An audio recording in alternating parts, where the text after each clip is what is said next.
A mysterious and powerful entity appears 30 years ago, surrounded by dark energy, marking the beginning of a cataclysmic event. Monsters began emerging from a portal gate, destroying cities and attacking humans. The monster invasion throws the world into chaos, and another dangerous gate seems to open. A young man, frustrated and full of anger, lashes out at the gate and the hunters responsible for handling them. Showing his despair, the boy vents his frustration, questioning why he has to endure such a miserable life. Feeling abandoned by the world, a police officer tries to stop the boy from jumping, warning him of the danger, but he remains defiant. The boy shouts back at the officer, claiming it's his choice to end his life, showing his deep despair. The officers try to calm him down, but the boy struggles, refusing to listen and venting his overwhelming emotions. The boy screams that no one understands the immense suffering he has endured, highlighting his feelings of isolation. 3 hours earlier, the protagonist is fired from the Bitchin Guild. Shocked by the sudden decision, the protagonist pleads, explaining his dedication to the guild and disbelief at being let go. The guild leader dismisses his contributions, stating he hasn't achieved anything significant for the guild. The guild leader reveals he only hired the protagonist for his diligence, but is now disappointed due to his lack of growth as a hunter.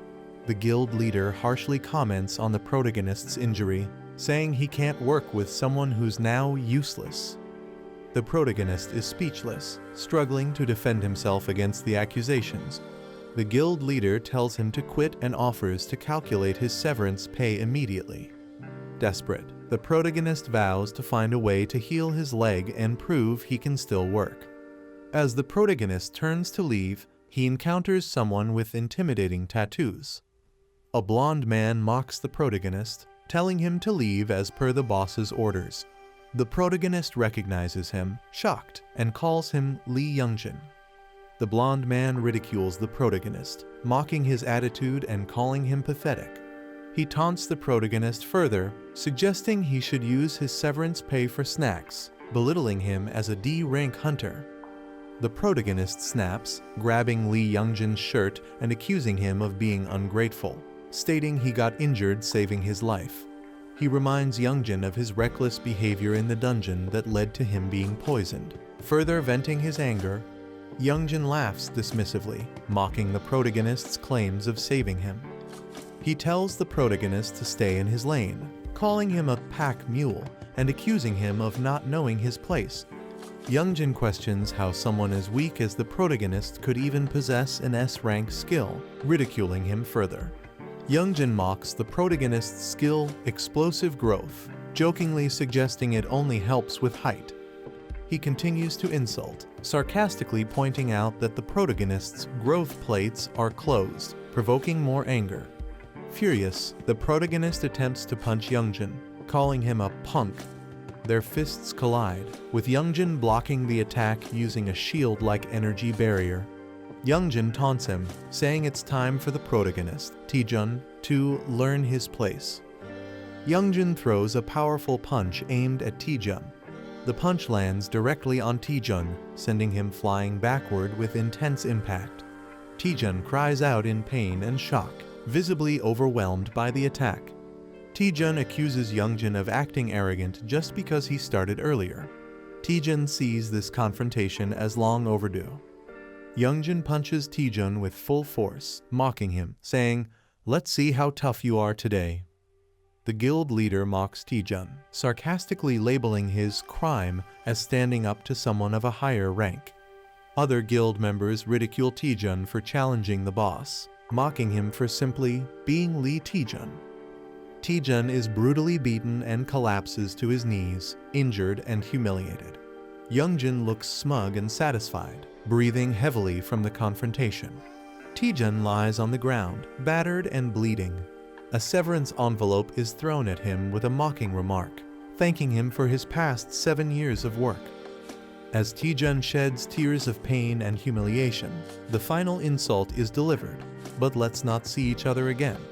Taejun leaves a convenience store late at night, carrying a bag, while the clerk bids him goodbye.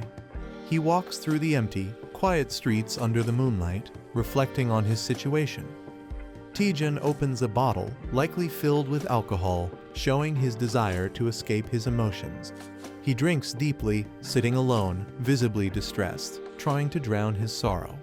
Taejun gazes at the cityscape, enjoying the taste of the alcohol, though it seems bittersweet. He pulls out the severance envelope he received earlier, staring at it with a heavy heart. Taejun laments over the meager severance money, angry and defeated after 7 years of hard work. Feeling there's nothing left for him in the world, Taejun steps onto the edge of a bridge, considering ending it all. Taejun stands on the edge of the bridge, ready to jump, when a holographic window suddenly appears in front of him. The window displays a warning. The user's life is in danger. Please step back from the bridge. Taejun sarcastically responds, questioning why the system suddenly cares about his life now. He angrily addresses the system, blaming it for his suffering over the past 7 years. Taejun punches the holographic window in frustration, blaming the useless skill it gave him. He continues to vent his rage, criticizing the explosive growth skill for failing to improve his stats and questioning how he's supposed to survive with it. The warning reappears, urging him to step back from the bridge, but Taejun remains furious. A red warning appears, stating, "Initiating strike due to baseless violent actions by the owner." Taejun breathes heavily, his emotions boiling over. Laughing hysterically, he mocks the red warning from the system as rain pours down. Taejun challenges the system, sarcastically inviting it to strike him, calling it useless for failing to explain skills properly. In a fit of rage, Taejun hurls his bottle and attacks the holographic warning, shouting for it to disappear. He slumps in defeat, trembling from the overwhelming emotions. Taejun reflects bitterly, lamenting that no matter how hard he tries, nothing changes. He accuses the system of ruining his life, blaming it for not explaining his skill correctly from the start. Taejun screams at the system, enraged that it dares to dictate his actions, even denying him control over his own life. The police are trying to calm Taejun, urging him to come down and talk.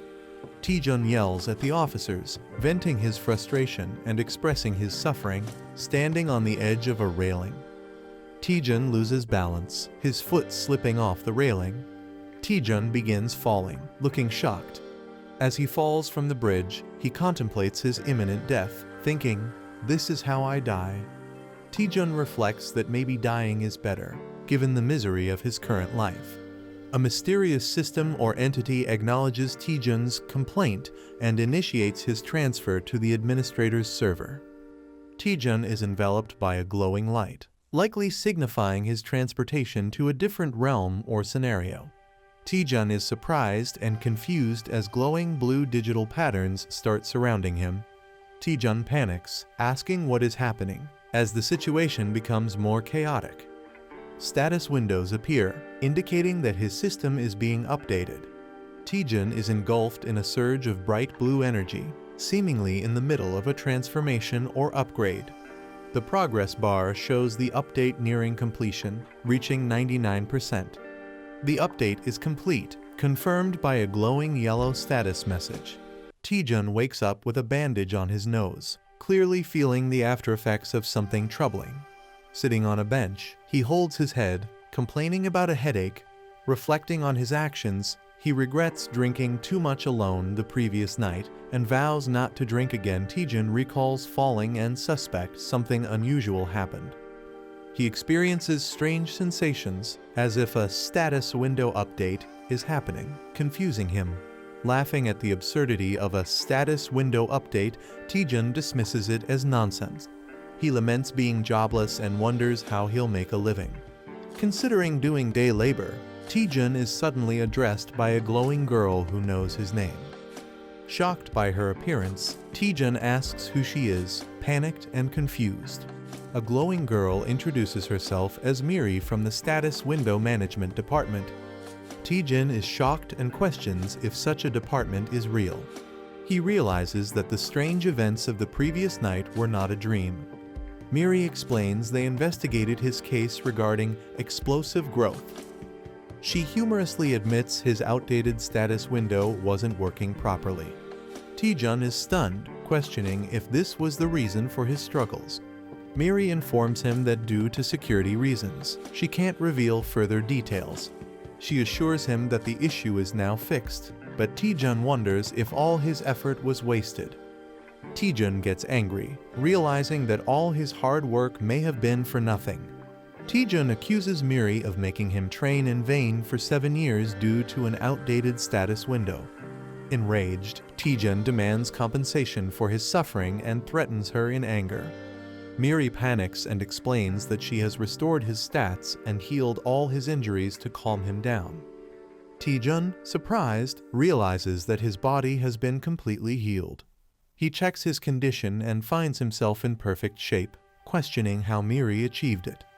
Miri hints that a special trigger is required to activate his explosive growth but cannot explain fully yet.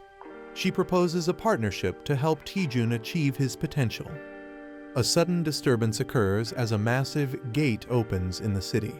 A terrifying monster emerges from the gate, and people scramble to call the suppression team to handle the threat. Taejun is shocked and questions how he is expected to deal with the massive monster. He accuses Miri of sending him to his death, while she tries to reassure him, claiming he can handle it. Miri optimistically tells him to give it a shot, saying, "Worst case, you'll just die," trying to sound encouraging. Taejun is left speechless by her casual attitude. The monster, identified as Venom Spore, is described as needing at least a B-rank hunter to defeat, even posing a challenge to skilled suppression teams. Miri promises that defeating the monster will trigger Taejun's explosive growth. Taejun debates whether to trust her or not, finding the task insane. Despite his hesitation, Miri insists the monster isn't in the best condition, trying to convince him further. Taejun remains silent, deep in thought, contemplating his next move. Taejun reflects that his life has always been full of challenges and hardships. He considers running away but feels weighed down by his current situation. Determined, Taejun questions why he is hesitating and resolves to act. Accepting the chaos in his life, he prepares himself for what's to come, reasoning that it can't get any worse. With newfound determination, Taejun confidently declares, "Fine, let's do this." As the suppression team leaps into action, Taejun decides to join them despite his fear. He charges toward the monster, aware of the danger but ready to face it. The venomous monster retaliates, releasing its toxic attack. Taejun counterattacks with fierce determination, unleashing a powerful move against the creature. Taejun successfully attacks the monster, splitting it apart with great force. A notification confirms that the quest, "A Small Step Forward," has been completed. Taejun activates the skill, Undaunted Experience CC, after his victory. The skill, Explosive Growth, is also activated, enhancing his abilities significantly. He questions the simplicity of defeating a junior spore in one hit and wonders about the strange system notifications appearing. His stats are visibly enhanced, showing a dramatic improvement. A status window displays his updated information, revealing his new skills and significantly improved attributes. Miri excitedly asks Taejun how it feels to use Explosive Growth for the first time. Taejun, with a sinister smile, realizes how overpowered the skill is and revels in his newfound strength. Taejun, glowing with power, is warned by a companion not to celebrate yet as his explosive growth is just starting. Taejun's companion motivates him, urging him to keep fighting and eliminate all the monsters. Taejun charges forward, preparing to attack monstrous plant-like creatures. Taejun fiercely throws a powerful punch with determination. Taejun's punch explodes through the monster, splattering it in a burst of energy. Taejun realizes the massive stat boost he gains from defeating each monster, calling it a jackpot skill. Taejun's Explosive Growth skill activates multiple times as he fights, significantly enhancing his stats. Taejun leaps into action against monstrous creatures, evading their attacks while green energy splatters around. Taejun confidently thinks that at this growth rate, He'll surpass B rank and even stronger levels soon. Taejun envisions himself becoming stronger than an A rank hunter as he faces towering enemies. The scene shifts to a peaceful city setting, possibly hinting at where the battle is happening. The suppression team arrives on the scene to control the situation, noticing the aftermath of the battle. A group of hunters regrets missing the action, expressing their frustration. One of the hunters notices Taejun and mocks him, calling him a loser.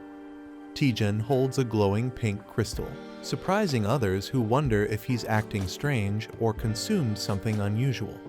The group arrives at the scene, mocking Taejun and questioning if he even knows where he is. The blonde hunter taunts Taejun again, calling him pathetic and predicting his failure. Taejun realizes the group led by Youngjin is also here for the hunt, further complicating matters. Taejun appears cautious and confused, sensing something ominous around him. Taejun's expression shifts to a sly grin, possibly plotting his next move or preparing for a confrontation. Taejun thanks a member of the suppression team, reflecting on his current injured state. The suppression team member acknowledges Taejun's efforts, praising him for preventing a dangerous situation. Taejun laughs it off, modestly saying he was just doing his duty as a hunter. The blonde hunter and another person are shocked, realizing Taejun's true capabilities. A soldier praises Taejun for his incredible performance, saying they couldn't imagine handling the venom spores alone. The blonde hunter, surprised, questions if Taejun really did it all by himself. The soldier confirms Taejun handled everything alone and asks if there's an issue. The blonde hunter and his group are stunned and find it hard to believe Taejun's achievement. Taejun tells the group to leave and assures he'll explain everything later. The scene transitions to an abandoned building, indicating a new setting or upcoming event. The blonde hunter confronts Taejun, asking if he truly managed everything by himself. The blonde mocks Taejun, doubting that a D-rank hunter could achieve such a feat. Taejun remains silent, standing unfazed despite the insult. A glowing notification startles Taejun, hinting at a new event or quest. Taejun reads the quest details, which challenge him to teach the disrespectful juniors a lesson in exchange for an A-rank skill. Taejun realizes the reward is an A-rank skill, a significant opportunity for him. Taejun smiles darkly, thinking about how he can get both revenge and a skill by completing the quest. Taejun apologizes sarcastically to the group, preparing to take action. Taejun sarcastically apologizes and asks if they mind if he beats them up. The blonde hunter is stunned and confused by Taejun's statement. Taejun dramatically pretends to cry, saying he's not good at sugarcoating things. Taejun repeats his challenge, asking once more if he can teach them a lesson. The group mocks Taejun, thinking he's gone mad or joking around. One of the group members angrily lunges at Taejun, demanding he stop talking nonsense and answer. The attacker emphasizes that in this world, those who commit crimes should be punished, delivering a strong blow. Taejun is grabbed by the head as someone questions if he's serious. The attacker prepares to punish Taejun but realizes something is wrong as he can't move properly. Taejun, with a dark smile, taunts the attacker, telling him to take his punishment like he deserves it. The attacker is shocked, unable to understand what's happening. Taejun strikes the attacker, sending him collapsing with one blow. Taejun easily overpowers the attacker, leaving him stunned and collapsing to the ground. The others are shocked, questioning what just happened. The others are confused, questioning why the attacker collapsed so suddenly. Taejun casually gestures for the rest of the group to come at him, inviting them one by one.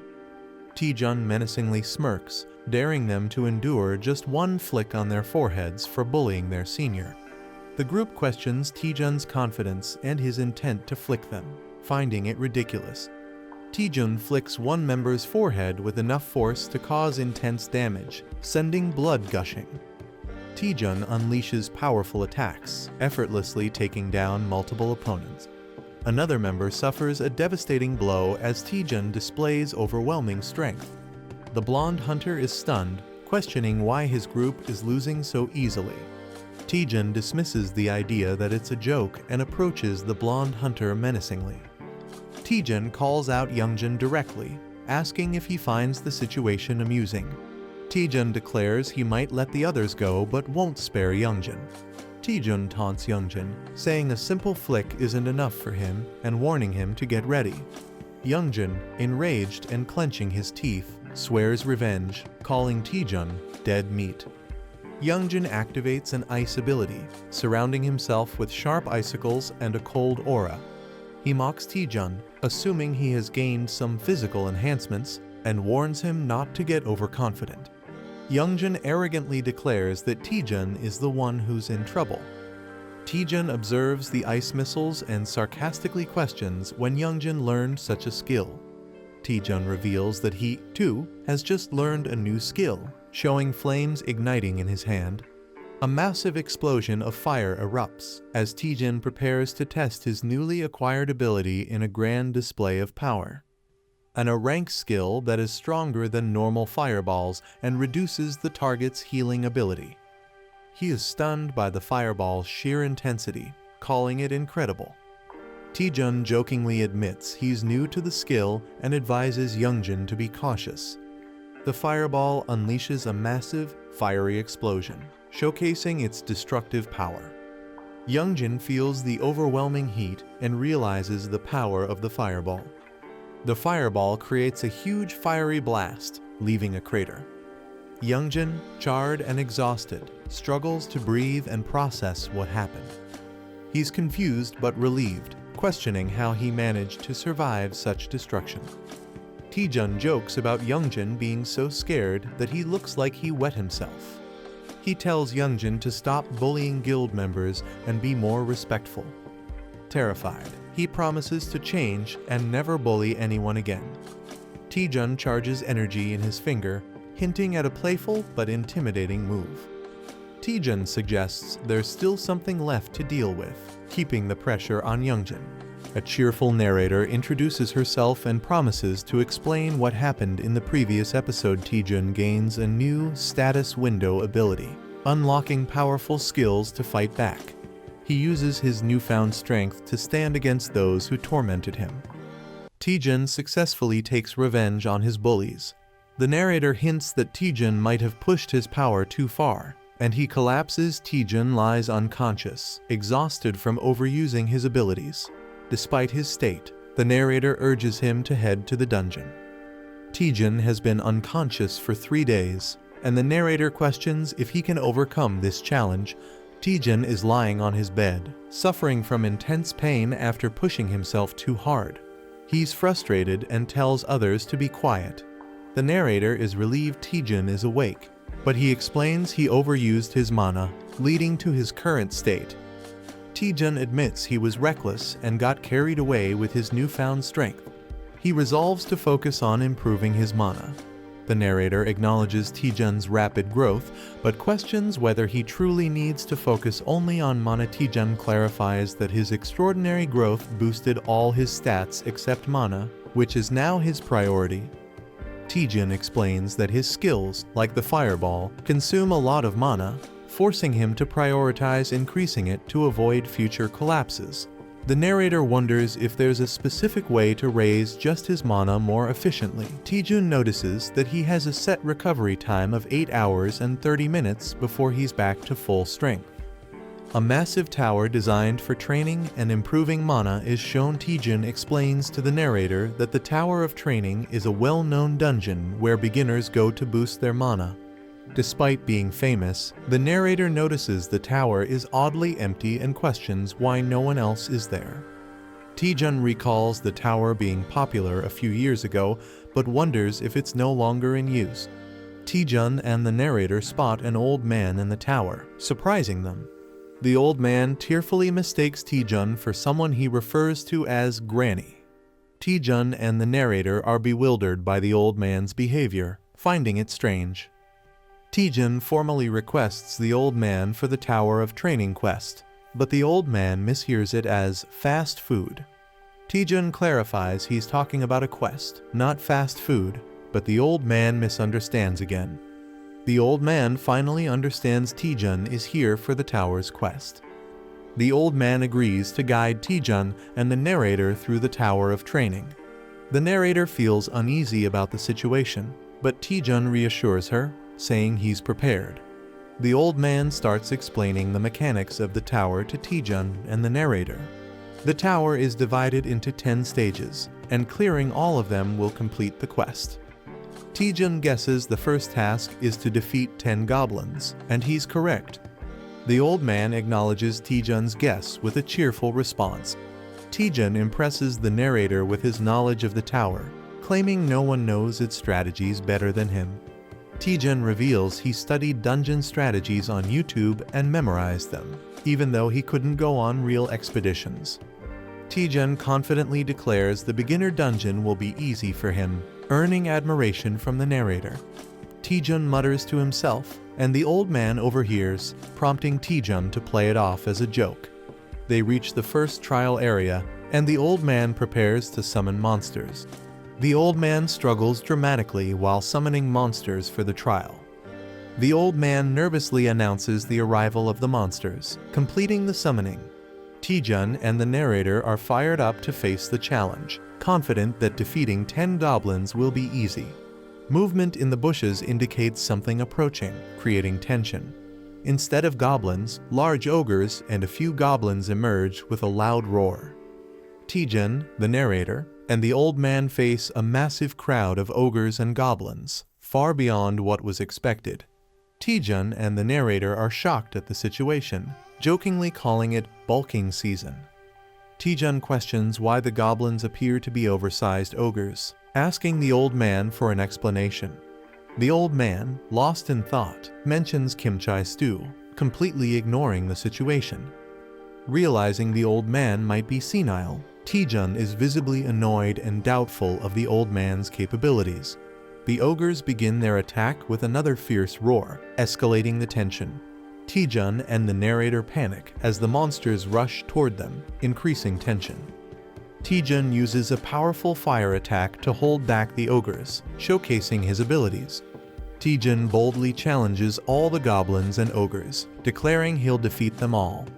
The fire attack devastates the monsters, burning them to ashes. Taejun surveys the burning battlefield, satisfied with his attack's impact. Taejun celebrates his success, but the narrator warns him there are still more monsters left. A massive ogre towers over Taejun, wielding a giant weapon, taking the battle to a new level. The giant ogre swings its weapon, landing a powerful blow on Taejun, catching him off guard. Taejun faces off against an ogre and prepares for a fight. The ogre attacks, and Taejun responds with determination, challenging its strength. Taejun skillfully dodges the ogre's powerful strike. Taejun spins, preparing a counterattack. He delivers a powerful blow to the ogre's head, drawing blood. The ogre roars in defeat as Taejun stands confidently. Notifications appear, confirming the completion of Stage 1 and increased experience. The old man, impressed by Taejun's swift completion of the first stage, acknowledges his achievement while flames blaze in the background. Taejun looks surprised but takes in the comment. The old man teases Taejun, suggesting the first stage was easy. Taejun nervously pretends it was harder than it seemed, masking his frustration. The old man casually suggests moving to the next stage, frustrating Taejun. Monsters appear, stronger and in overwhelming numbers, challenging his mental resilience. Taejun faces a giant beast, feeling the intense physical and mental pressure.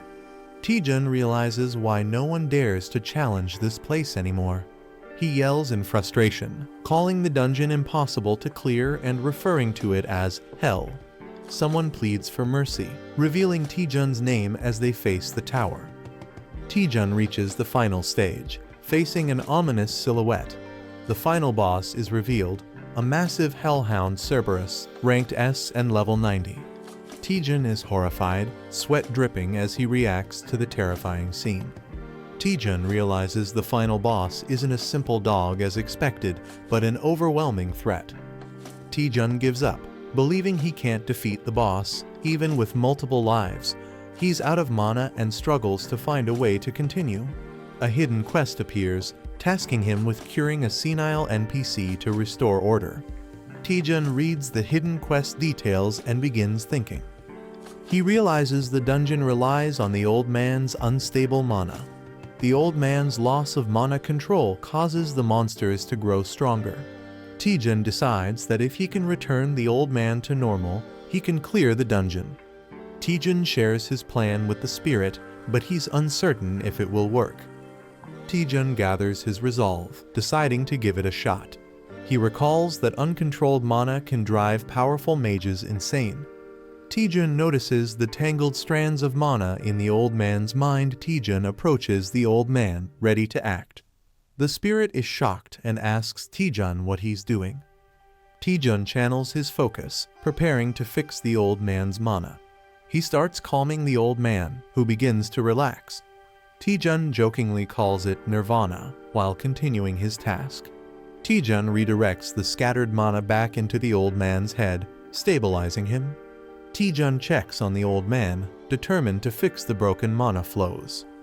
A massive pink energy blast emerges, alarming the spirit.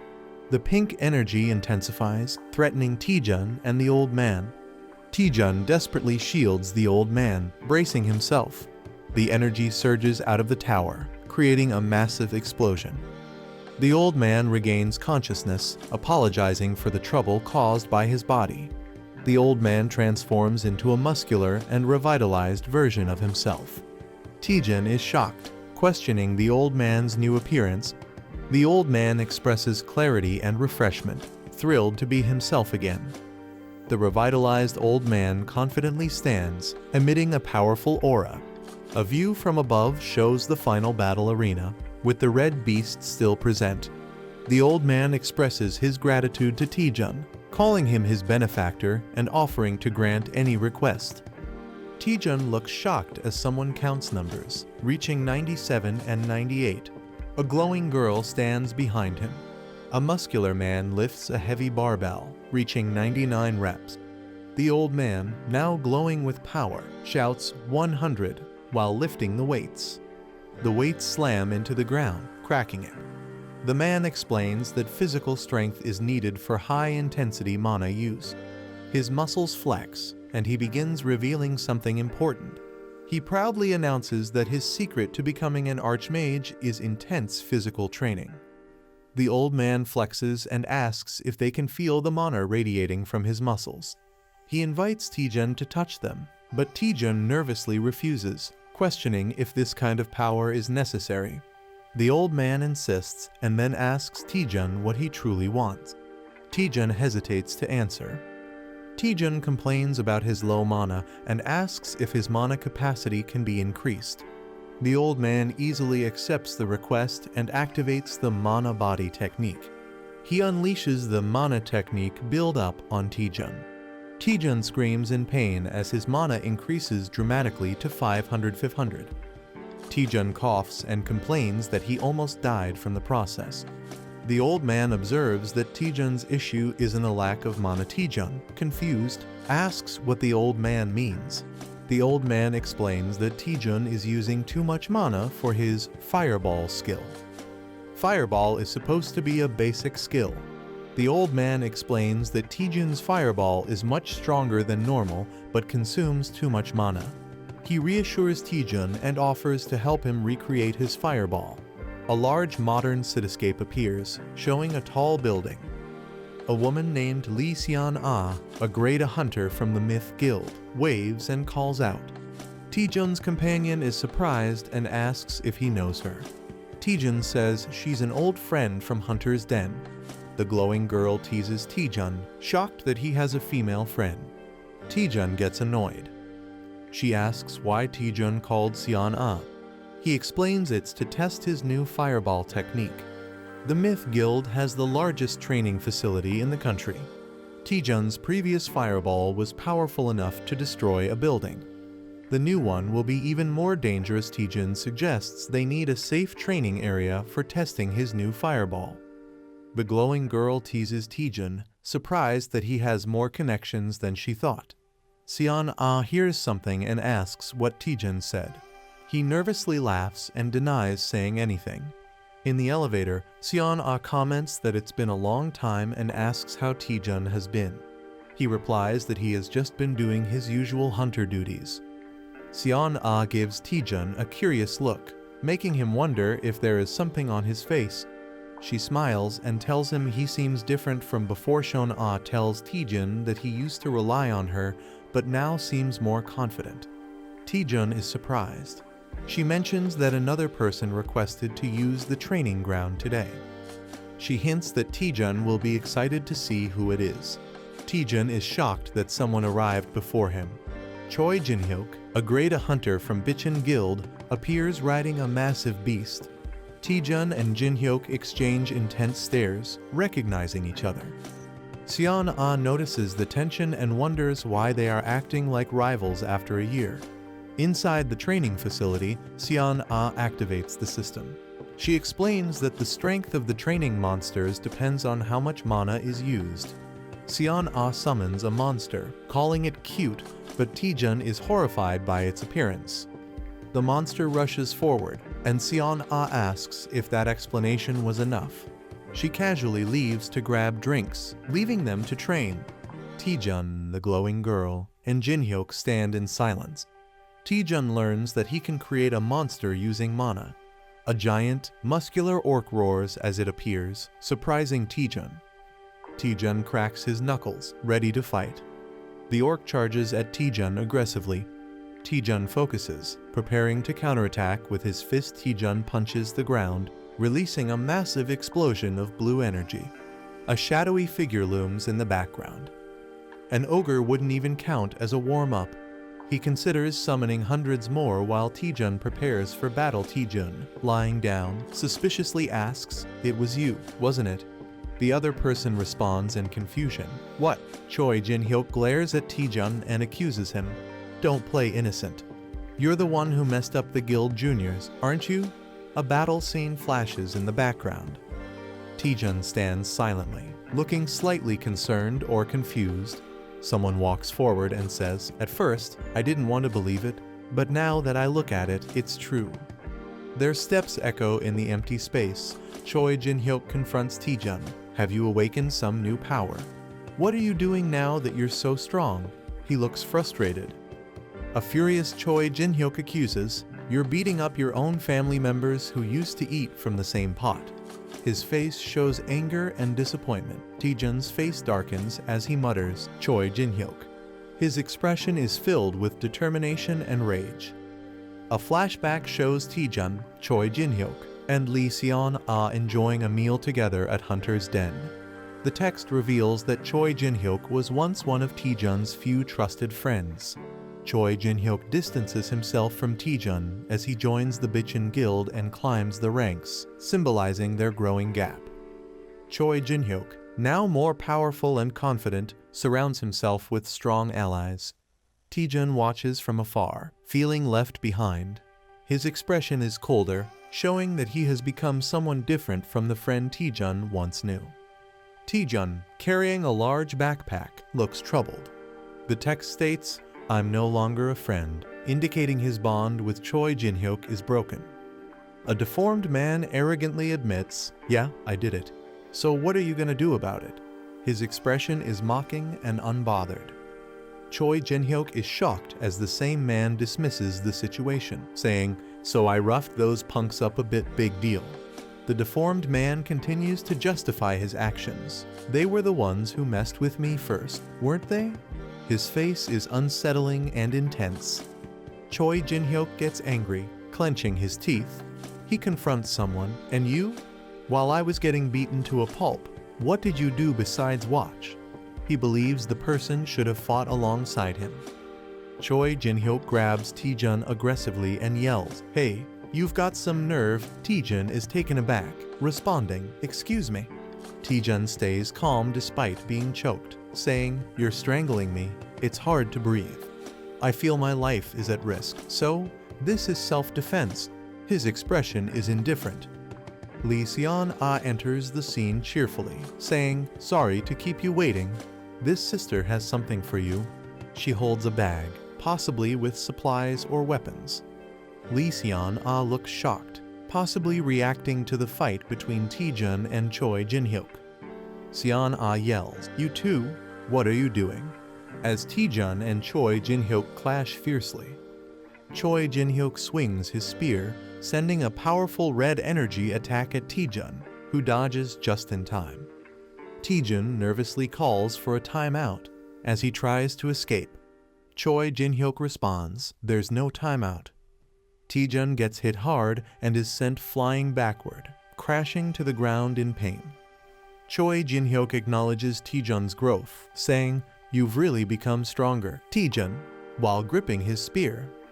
Choi Jin-hyuk powers up with electricity and says, "I'll face you seriously." His aura crackles with intense energy. Taejun smirks and playfully says, "Should have done that from the start, tilde haha." He downplays his injuries, calling it just a scratch. Choi Jin-hyuk gets frustrated and thinks, when did this punk get so good at taunting? As his electrified power surges, Choi Jin-hyuk activates the Bitchin spear technique, first form. His spear crackles with powerful yellow lightning. He fully unleashes Thunder Spear, surrounded by electric energy, showing his strongest attack. Lee Seon-ah is shocked and yells, "You're crazy, Choi Jin-hyuk, pulling out the Thunder Spear here." Taejun smirks and casually says, all right, tilde, I knew you'd use that technique, tilde." He seems unfazed by the attack. Taejun steps forward confidently, saying, "Then I'll go all out too." He prepares to counter Jin-hyuk's attack. Lee Seon-ah and the spirit next to her look surprised, reacting to something unexpected. Wait, is that? Taejun begins charging a powerful energy blast, glowing blue. He unleashes a massive fireball attack, engulfing the battlefield in bright blue flames. A system message appears, revealing the attack's name, Archmage's Fireball S. It reduces the enemy's healing ability on impact. Choi Jin-hyuk is stunned, thinking, that's just like an energy blast, as Taejun's attack threatens to overwhelm him. A character gathers immense energy, forming a glowing orb in his hands. He unleashes a massive blue fireball attack, sending it towards his opponent. The skill used is Archmage's Fireball S, which reduces healing upon impact. An enemy, wielding a sword, looks in shock, realizing the immense magical power of the attack. He panics, thinking he can't block such a powerful attack. The fireball explodes, creating a massive shockwave and engulfing the area. A mysterious mechanism activates, possibly a defensive tool. The explosion spreads, shaking the battlefield. Taejun, Lee Seon-ah, and Fighter all look in shock and fear *** at the overwhelming destruction. A mysterious figure appears, radiating powerful energy, and Taejun asks, "Who are you?" She is revealed to be Cha Soo-hyun, an S-rank hunter and the vice president of Myth Guild. She scolds Taejun, saying his reckless attack could have caused a serious accident. Taejun, feeling guilty, nervously explains that he miscalculated the power since it was his first time using the skill. The fighter sees the situation and thinks Taejun is in serious trouble. Cha Soo-hyun, in a dramatic moment, intimidates Taejun, making him sweat. However, instead of punishing him, she suddenly offers Taejun a chance to join Myth Guild. The blonde-haired fighter is shocked and furious, unable to believe it. It's revealed that Cha Soo-hyun is one of the strongest hunters in the country, making her offer a huge deal. Cha Soo-hyun officially offers Taejun a scout proposal, recognizing his talent. She admits she has never seen a fireball that powerful before and praises Taejun for pushing basic skills beyond their limits. She repeats her offer with an eager smile, showing genuine interest in recruiting him. Taejun is shocked but intrigued, realizing how rare it is to receive such an offer from the Myth Guild. Lee Seon-ah is overjoyed, feeling that Taejun's skills are finally being recognized. It's revealed that Myth Guild is one of the top 4 major guilds in Korea, alongside Hongik, Longhwa, and Chunjeon. Taejun considers the offer, thinking that joining Myth Guild would be a huge advantage for him. Cha Soo-hyun emphasizes that a true hunter must constantly train and overcome their limits. Taejun recalls his earlier excitement, remembering that he wanted to duel today to test his own limits. Choi Jin-hyuk looks confused, denying that he ever agreed to duel Taejun. Taejun, fired up, reflects on his fight with Choi Jin-hyuk, realizing something important. He sees Jin-hyuk as a massive mountain he cannot overcome yet, symbolizing his current limits. Determined, Taejun refuses the guild offer, stating that he still has mountains to climb before joining. Jin-hyuk is shocked and frustrated, wondering what Taejun is even talking about. Cha Soo-hyun laughs, admiring Taejun's dedication to training and liking his spirit. She asks for his name and rank, and Taejun proudly introduces himself as a D-rank hunter. Soo-hyun is surprised, believing that his talent is wasted at such a low rank. In recognition of his potential, she gives him a recommendation letter, showing that she still believes in his future. Taejun receives an invitation to take the B-rank hunter evaluation in a month. His friends congratulate him. Choi Jin-hyuk is furious, realizing Taejun is advancing quickly. Taejun reflects that higher ranks allow hunters to enter stronger dungeons, making this a valuable opportunity. 1 month later, he arrives at the hunter testing site to take the B-rank exam. Taejun feels excited and confident, believing the atmosphere itself feels different. His spirit companion notes how Cha Soo-hyun gave him a recommendation right away, proving her high regard for him. She then asks, "Why didn't you join the Myth Guild, since they were offering him so much support?" Taejun comically shouts money, revealing his real reason. He explains that guild hunters have to share their earnings, making solo hunting more profitable. Taejun criticizes guilds, saying their rewards are low and they control schedules too strictly. He recalls how guilds exploit hunters, overworking them and discarding them if they get injured. He dramatically declares he would never join a guild, stating his only goal is making more money. Suddenly, someone calls out to him, catching his attention. A cheerful cat-eared girl, Yo Si-ah, from Chincheon Guild, greets him and asks if he's taking the test. Taejun is surprised she knows him, but she reveals that his reputation has already spread. She smirks, saying her guild is determined to recruit him, hinting at Myth Guild's interest. Taejun nervously laughs, realizing his name is spreading too fast. Suddenly, a tall, intimidating man appears, mocking Taejun, calling him a mediocre man. Kangjin, a C-rank hunter from H-Warring Guild, mocks the event, calling it overhyped. He boldly introduces himself, claiming he's destined to be the greatest hunter of the era. Taejun and Yo Si-ah are speechless, with Taejun internally wondering if this guy is crazy. The announcement begins, signaling the start of the B-rank hunter evaluation test. The participants, including Taejun, Kangjin, and Yo Si-ah, prepare for the test. The examiner introduces their mentor for the test, an experienced hunter. The mentor is revealed as Choi Jin-hyuk, an A-rank hunter from the Bichon Guild. Taejun is shocked, recognizing his rival, Choi Jin-hyuk. Jin-hyuk greets the participants, preparing to explain the test rules. The test will take place in a dungeon, and 8 participants will be grouped into teams of 2. The dungeon has 4 entrances labeled A, B, C, and D. The first 2 teams to reach the merge point will proceed to the boss fight.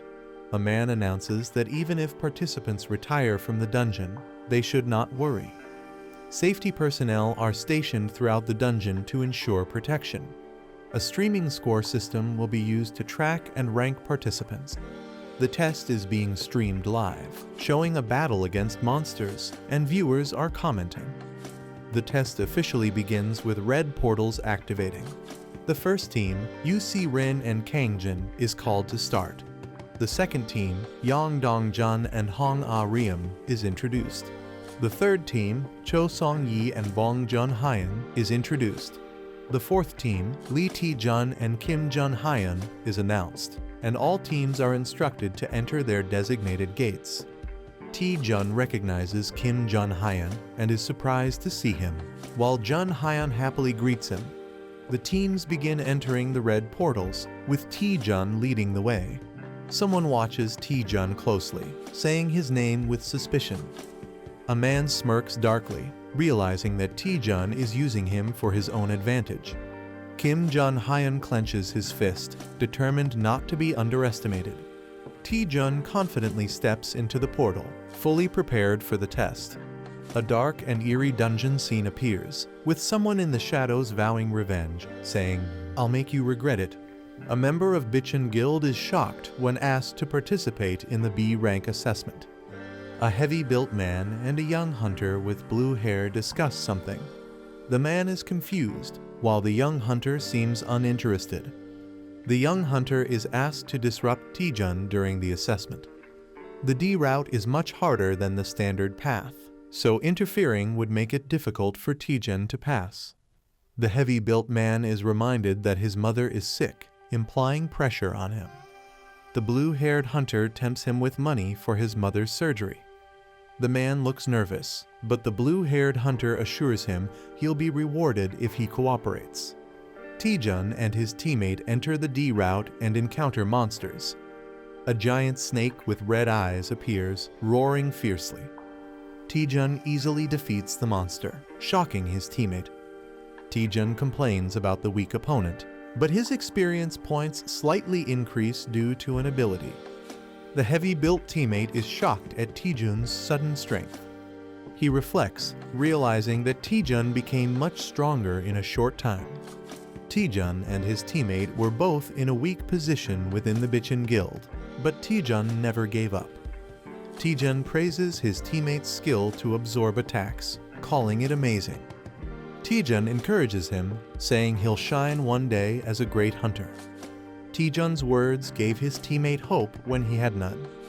The teammate now struggles with guilt, realizing he's being forced to sabotage Taejun, despite how much Taejun supported him. The heavy-built man feels conflicted, but believes he has no choice because he needs money for his mother's surgery. He convinces himself that betraying Taejun is necessary for his family. He hands Taejun a bottle, acting innocent. He tells Taejun that it will help him, making it seem like a friendly gesture. Taejun accepts it, unaware, and the man explains it's a buff potion used in expeditions. Taejun happily drinks it, thanking him. However, the potion is actually poisoned, meant to paralyze Taejun. The man thinks this will quickly exhaust Taejun, making him fail. Taejun suddenly feels the effects, realizing something is wrong. Taejun starts feeling the effects of the potion, thinking something is awakening inside him. He suddenly realizes there's no bathroom, making him panic. His teammate confirms there's no bathroom, forcing Taejun to clear the dungeon quickly. The teammate is confused, wondering why the poison isn't working. Taejun's poison resistance ability activates, making him immune. Taejun investigates the dungeon's layout, noticing something is off. They reach a dead end, forcing them to turn back. Taejun complains about going in circles, while his teammate sees an opportunity. The teammate considers pushing Taejun into the pit to sabotage his assessment. The heavy-built man nervously calls out to Taejun. Suddenly, he lunges forward, apologizing as he tries to push Taejun off the cliff. However, he loses balance and falls instead, screaming. Taejun is shocked, watching him plummet. Both of them are confused as they realize what just happened. The man keeps falling, panicking. He crashes into the cliffside, hitting the rocks hard. Taejun shouts at him, thinking he's trying to die on purpose. Hanging upside down, the man breaks down, calling himself garbage and saying he deserves to die. A shocked Taejun reacts angrily to being called trash. A man confesses he tried to sabotage the assessment for his own benefit. The man, feeling guilty, wants to die, but Taejun refuses to let go. Taejun panics, realizing the situation has become serious. Taejun considers moving closer, thinking no one is watching his live stream. Taejun is surprised to see 10 viewers on his live stream. Taejun scrambles, not wanting viewers to see him in a humiliating state. Taejun loses his grip and starts falling from the cliff. Taejun and another person fall into the darkness while a blue spirit watches Taejun and his companion crash to the ground, confused about their location. They turn around to see red eyes glowing in the darkness. A swarm of terrifying white snakes with red eyes emerges. Taejun and his companion freeze in fear, realizing the danger. A girl watching the livestream worries about Team B's situation. Exhausted fighters struggle to battle the deadly snakes while viewers mock them. The girl doubts whether Team B can survive the ordeal. A terrified man panics and runs away, abandoning his team. With a teammate fleeing, the remaining member screams for help as Team B is eliminated. Team C is in chaos as one member attacks another in frustration. UC Rin cheerfully introduces herself while facing the deadly snakes. She confidently declares her intent to defeat the 1,000-year white snake. UC Rin prepares for battle, but the snakes suddenly disappear.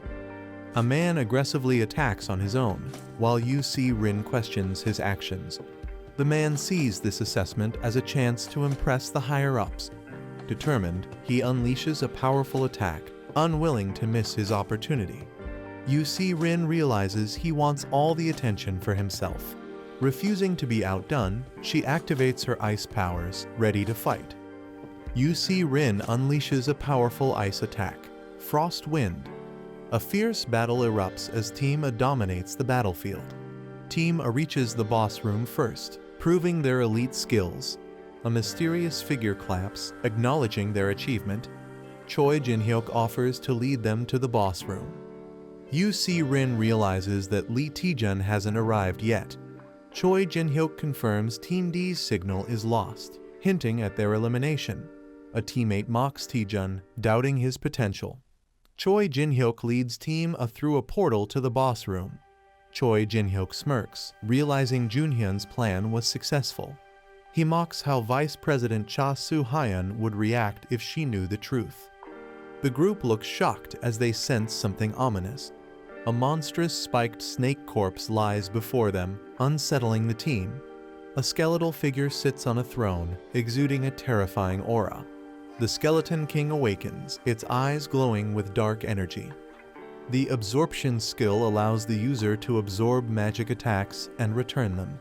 The more magic absorbed, the stronger the attack, but it depends on the user's limits. A comedic moment shows the absorption skill leading to an unexpected fiery result. Lee Taejun and Kim Jun-hyun use their combined attack, Hell Train. Taejun pushes Jun-hyun to absorb more power as they charge forward. Determined, they rush straight to the boss room. Team A is confused, realizing the boss should be the Emuji. The team wonders how things took a drastic turn. Suspicion rises as they question the mysterious lick before them. The lick fully awakens, its glowing eye radiating dark energy. Team A realizes the danger as they recognize the powerful lick. They are shocked to see a lick instead of the expected dungeon boss. Choi Jin-hyuk urgently commands everyone to retreat. The lick and the monstrous Emugi stand side by side, ready to attack. The lick launches an attack as the Emugi roars fiercely. Choi Jin-hyuk prepares to counterattack with determination.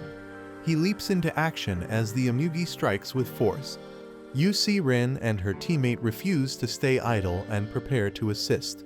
UC Rin and Kang Jin launch their combined attacks against the Emugi. The Emugi retaliates, injuring UC Rin as she screams in pain. Choi Jin-hyuk panics as he sees his teammates wounded. He realizes that the lick is controlling the Emugi.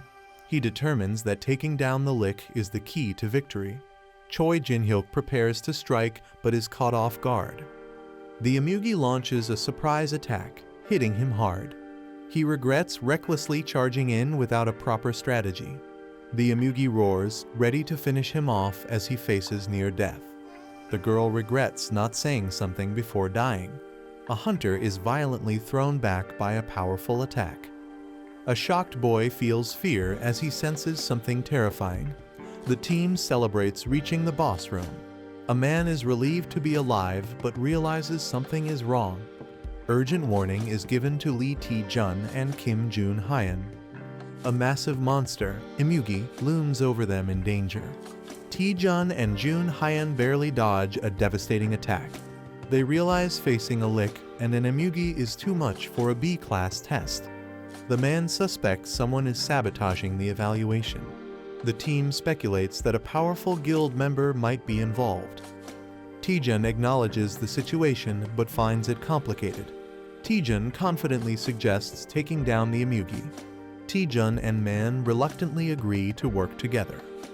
A warrior with dual swords charges forward as something powerful descends from above. A fighter holds a glowing energy orb, declaring a temporary alliance. One character asks if Jun Hyun can take more fireballs, but he seems exhausted. A large, wounded serpent-like creature appears, still moving. A character warns Lee Taejun to be cautious as a dangerous attack approaches. The fighter with the glowing orb confirms that he also sees the danger. A massive 20% fireball attack is launched toward the enemy. A massive blue energy dragon appears, roaring fiercely. A warrior activates Divine Spear Technique, second form, preparing to attack. The warrior unleashes a powerful spear technique, cutting through the air. A lick with a flaming purple staff stands atop a defeated beast. You see Rin and Hangjin see the lick is vulnerable and prepare to strike. Hangjin charges at the lick while it casts an attack. Hangjin declares he won't miss his opportunity to attack. He delivers a powerful ice punch straight at the lick. A fighter asks Jun Hyun for one last favor, believing they can't lose as a team.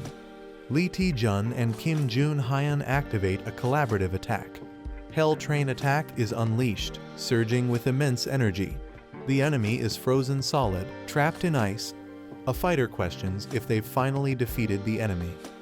The entire group looks shocked, realizing something unexpected. The lick survives the attack, unaffected by their efforts. The lick counterattacks, summoning deadly energy spikes. Two fighters are impaled, unable to escape. More allies are struck, screaming in pain.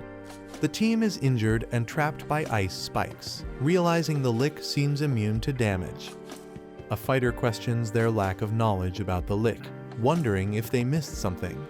A mysterious manager appears, glowing with energy.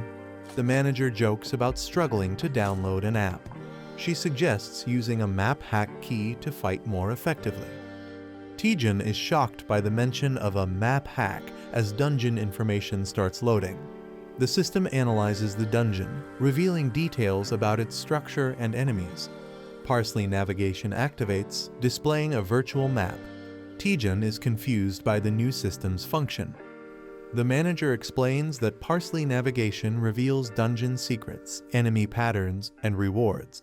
She has also installed more apps, advising Taejun to use them in battle.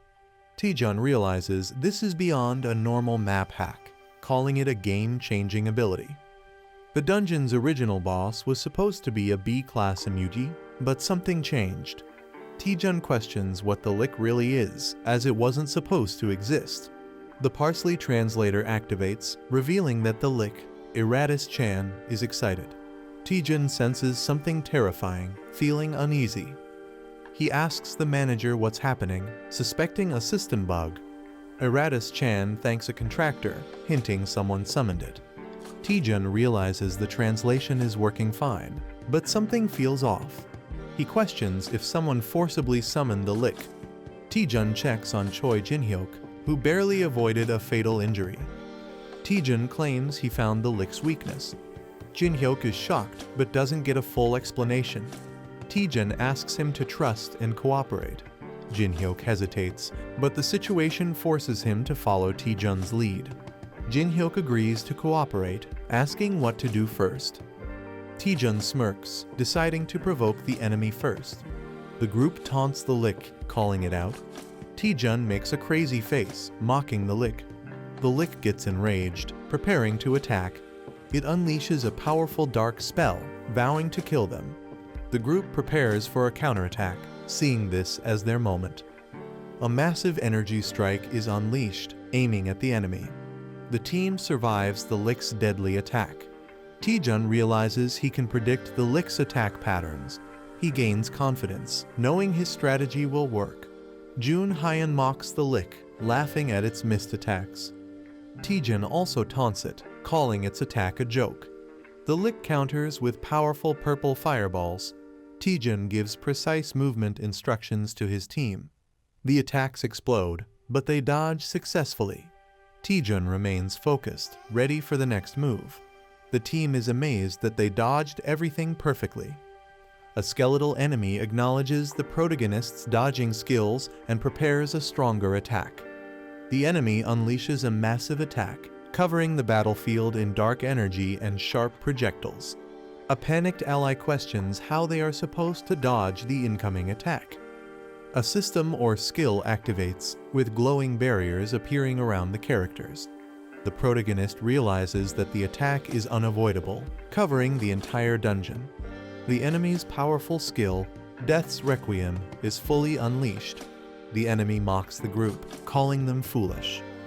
The protagonist counters, saying if they keep dodging, the enemy will just use an undodgeable spell. They prepare to strike back. Someone realizes the enemy is on skill cooldown, a crucial moment for counterattack. The enemy is shocked, realizing they won't survive the counterattack. Chaos unfolds as the powerful attack shakes the battlefield, with everyone struggling to understand what's happening. The wide area attack grows stronger towards the edges, but its power weakens closer to the center. Taejun realizes the attack's weak point using his parsley navigation ability. Using this knowledge, he moves toward the center, reducing the damage taken. Yu-Si Rin steps in, using her ice magic to counterattack. She casts Frost Wind, freezing the skeletal enemy. The enemy acknowledges their effort but remains unfazed. The group realizes their attacks are ineffective, but they decide to focus on restricting the enemy's movement. The battle continues, and one of the characters asks for backup *** to cover the rear. The skeletal enemy is confused, calling out for someone named Hwawa. The enemy realizes something is wrong, looking shocked. It is revealed that the Lick was summoned through a contract, using the contractor's sacrifices as hosts. Until the host body is destroyed, the Lick remains immortal. Taejun finds the real body of the Lick, hidden behind a magical barrier. The team understands they must destroy the objects sealing the Lick to stop its summoning. The Lick is enraged, accusing them of deception. The Lick charges furiously at Taejun, vowing revenge. The Lick attacks with its massive scythe, showing its full power. Taejun looks shocked as the battle intensifies. Choi Jinhyuk charges at the Lick, taunting it to stay and fight. Jinhyuk, enraged, blocks the Lick's movement, refusing to let it escape. He strikes fiercely, stopping the Lick's attack. The Lick screams in pain, showing its vulnerability. The team restrains the Lick, urging Taejun to finish it off. Taejun thanks Jinhyuk, preparing for the final blow. The Lick panics, trying to stop Taejun from reaching its core. Taejun delivers a powerful punch, aiming to destroy the Lick's true body. The punch lands with massive force, shaking the entire battlefield. The Lick is weakened, gasping in exhaustion. The sealed chest, which is the Lick's true core, remains intact. Taejun finally finds the chest, preparing to destroy it. Bloodstained, dual-wielding spears, fighting skull with purple flames. Mystery, potential weakness mentioned by Taejun. Injured, shocked, searching for something inside. Speaking unknown language, reacting, resisting attack. Skull reacting aggressively, chaotic energy, others affected.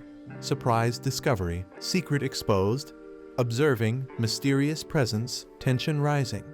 Holding a treasure chest, taunting with excitement.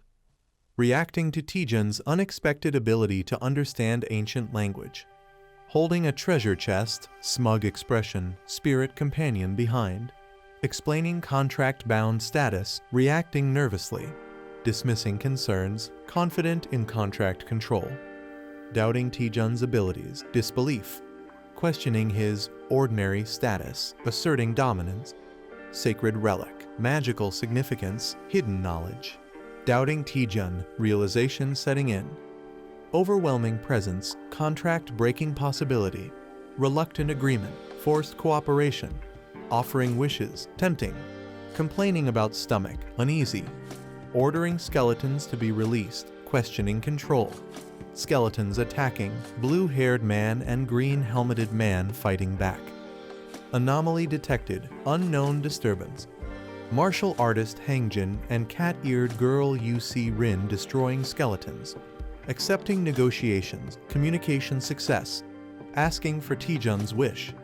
Demanding everything, confused by Taejun's sudden demand.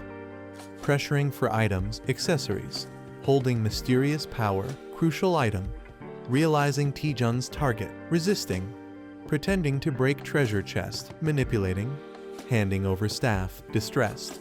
Holding staff, demanding contract release. Pretending ignorance about contract release.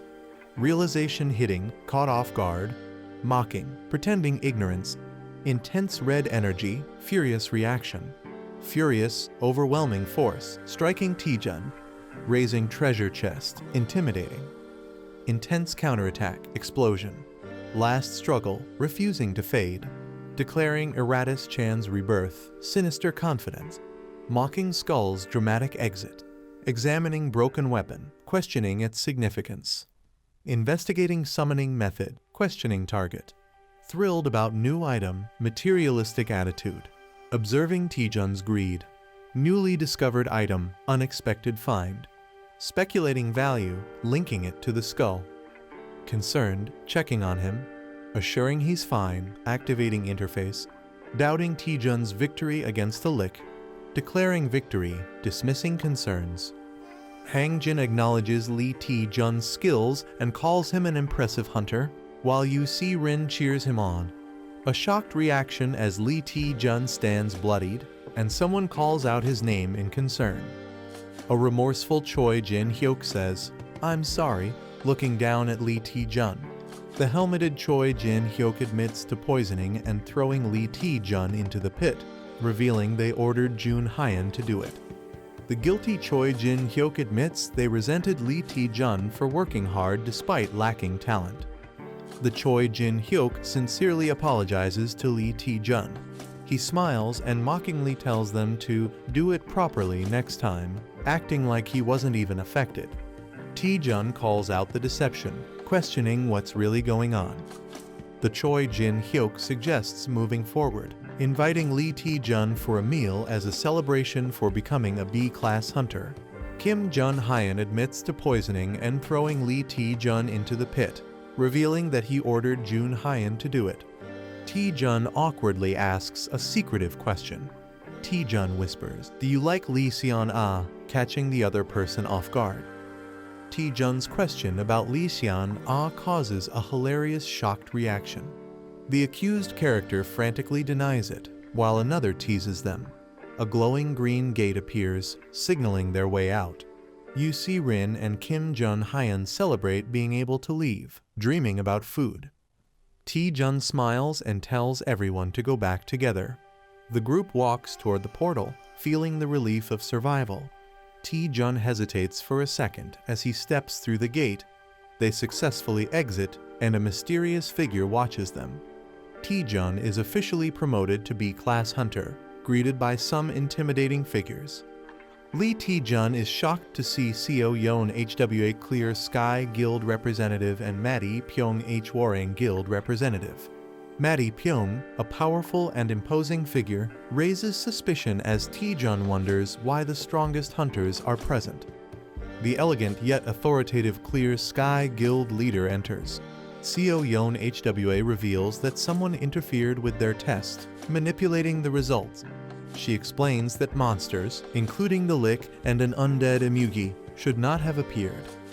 The investigation suggests that a powerful force was trying to disrupt both the Clear Sky Guild and Hwarang Guild. Revealing the culprit, Seo Yeon HWA finally points to the responsible party. She looks directly at Lee Taejun and says, "It's you." Lee Taejun is left utterly dumbfounded, unable to comprehend how he could be the culprit. UC Rin and Hangjin defend Lee Taejun, insisting there's no way he could be responsible. She smirks and points out that Taejun seemed to handle everything alone. The high rankers reveal they witnessed everything live, including Taejun's leadership and strategic decisions against the Lick. She suggests that the Lick's weakness was concealed somewhere, and Taejun somehow knew about it. Seo Yeon HW questions how a D-rank hunter like Taejun knew so much critical information. Even Hangjin and Yu Si-rin start to hesitate, considering the possibility. Seo Yeon HWA steps up to Lee Taejun, pressing him for answers. She outright claims that Taejun knew about the Lick in advance. He freaks out, denying it completely, but his shocked reaction only makes him look more suspicious. Taejun looks nervous as someone questions his hesitation, likely in a high-pressure situation. A warrior unleashes intense energy, warning Taejun that he will cut him down if he doesn't answer quickly. Taejun panics, realizing that the threat is serious and his life is in danger. Taejun, sweating and desperate, tries to think of a way to explain or defuse the situation. Taejun recalls something important related to a Lick, a sacrifice, and a contractor, possibly a key mystery.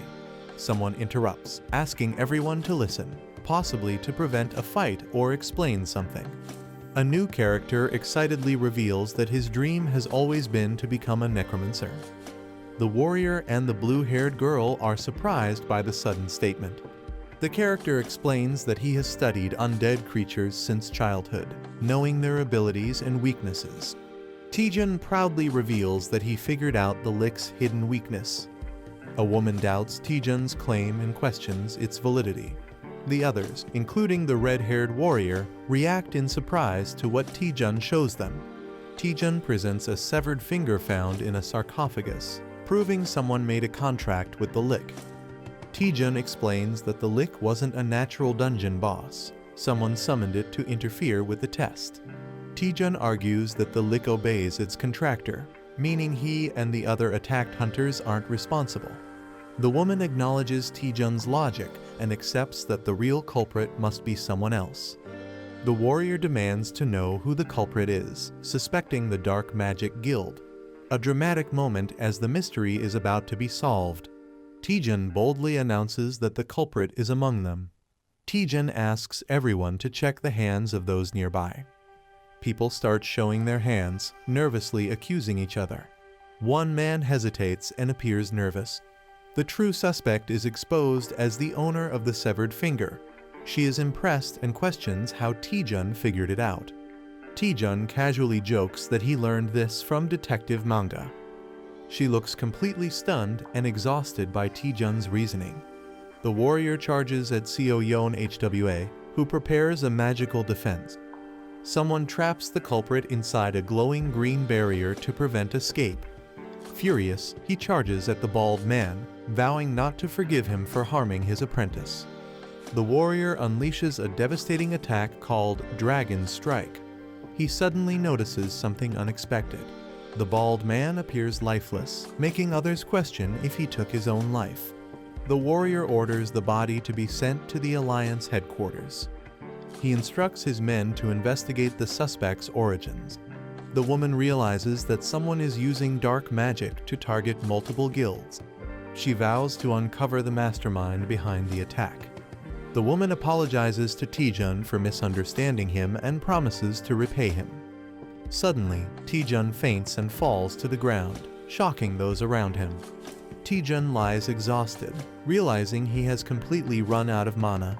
He starts regaining consciousness, wondering where he is. Taejun sees Choi Jin-hyuk and Lee Seon-ah looking at him with concern. Taejun wakes up in a hospital bed, surprised to see them there. Seon-ah says she came because she was worried, while Jin-hyuk jokingly says he just wanted to see if Taejun was still alive. She questions how much he pushed himself to collapse like that.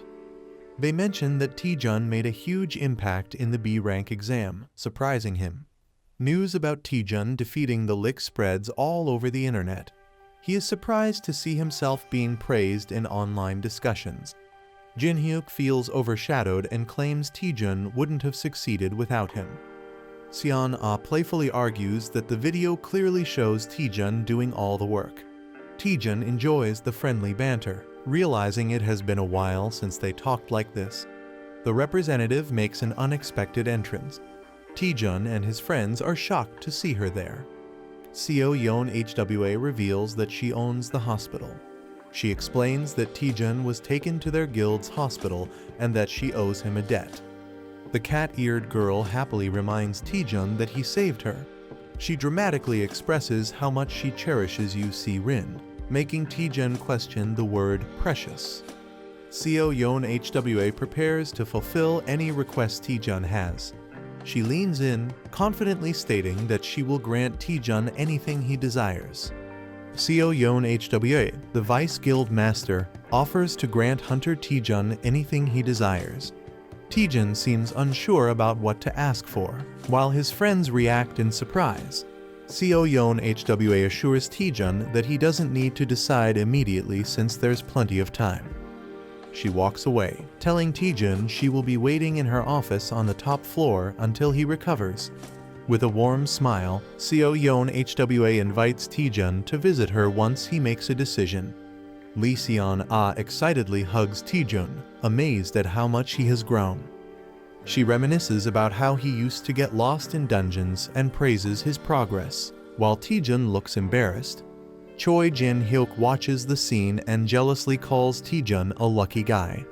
Lee Seon-ah asks again if Taejun has decided on his request, but he still hasn't thought of anything. Taejun considers asking for a magic-related item since Seo Yeon Hwa is a top-tier wizard hunter. Taejun considers asking for a magic-related item. He realizes that recovery is more important right now and decides to think about it later. Lee Seon-ah cheerfully gives him a drink to help him recover faster. She and Jin-hyuk decide to leave, making plans to head out. A mystical spirit comments that Taejun has a lot to think about. The spirit excitedly imagines a beautiful woman granting a wish, while Taejun is unimpressed. Taejun debates what to ask for, considering money as an option. He quickly dismisses the idea, realizing he should ask for something priceless instead. Determined, Taejun decides he needs to figure out what he needs the most. Suddenly, he remembers and asks about the items he got earlier. Taejun realizes his items were automatically stored in the Parsley Market vault.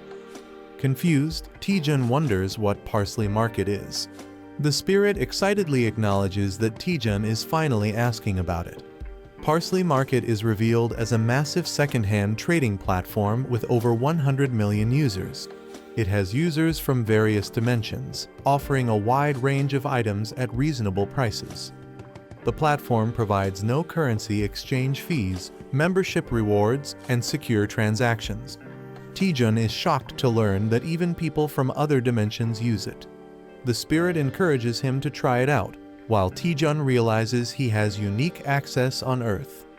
Taejun understands his advantage. He can buy artifacts from other dimensions and sell Earth items exclusively. Excited, Taejun realizes he has the opportunity to monopolize the market. Taejun gets greedy, imagining the money rolling in, while the spirit looks unimpressed. Excited, he decides to connect to Parsley Market and collect amazing items. Taejun initiates the connection, pressing the screen. The system begins analyzing his body and player data as he connects. Taejun is amazed as he enters a bustling marketplace filled with unique beings. A dwarf vendor offers a fully enhanced dragon skin shield for 1.8 likely currency. Another seller offers arcana gems, asking for offers first. Taejun compares it to a generic mobile game, while the spirit encourages him to explore. He approaches the dwarf vendor and asks to check item prices. The dwarf happily invites Taejun to take a look at the dragon skin shield. The Dragon Shin Shield Plus 13 is a powerful B-rank shield made from dragon scales, priced at 18,000 parsley coins. Taejun questions the currency value, asking how much 18,000 parsley coins is worth. The spirit excitedly reveals that 18,000 parsley coins equals 240,000 magic stones. Taejun is shocked, realizing that 240,000 magic stones is worth over 1 billion won. He wonders if there's a cheaper item, but the spirit explains that 18,000 parsley coins is the market average. Disappointed, Taejun realizes he can't afford anything. A new idea strikes him. He wonders how much the items he obtained earlier would be worth. Taejun approaches a vendor, pretending to be a newbie, and asks for a price check. He shows the vendor an unusual item and asks for its value. The vendor examines it closely, getting ready to determine its worth. The vendor declares the staff unsellable, surprising Taejun. The staff is cursed, making it difficult to use unless someone is a powerful mage.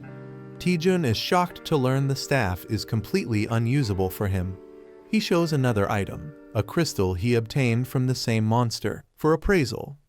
The vendor values it at only 10 parsley coins, leaving Taejun frustrated at how worthless it is. Taejun feels disappointed, but the spirit encourages him to take things slowly. A mysterious figure approaches, asking Taejun for a trade. A demon lord offers a trade, requesting to examine the crystal. Taejun thinks it's just junk, but the demon lord insists he accepts the trade. The demon lord is pleased, revealing that with enhancements, the crystal will become valuable, and he even offers to cover the costs. Taejun excitedly accepts the demon lord's offer, thinking it's a great deal. The demon lord reveals a condition: if the enhancement fails, Taejun must cover all costs. Taejun and the spirit are shocked by the risky condition. The demon lord adds that if the enhancement succeeds, it's completely free, tempting Taejun. The spirit warns Taejun, whispering that the demon lord looks like a scammer and they should ignore him. The demon tricks new players with high enhancement costs, calling it a classic scam. A character sees through the scam, thinking only a fool would fall for it. Something unexpected happens, making the character hesitate. The demon reassures that the player can stop enhancing anytime. With confidence, he prepares to begin the enhancement. A girl tries to stop Taejun, fearing he'll lose all his money. He reassures her, saying he has a winning strategy. She questions his plan, but he tells her to watch and see. He declares he'll prove that luck-based mechanics can be broken. The demon lord explains the game rules, where Taejun can keep enhancing until he decides to stop. If Taejun succeeds, all costs are covered by the demon lord. If he fails even once, Taejun must pay everything himself, making it a risky gamble. The higher the success, the bigger the risk, making it a high-stakes game. The demon lord gives Taejun 100 parsley coins and materials for enhancement.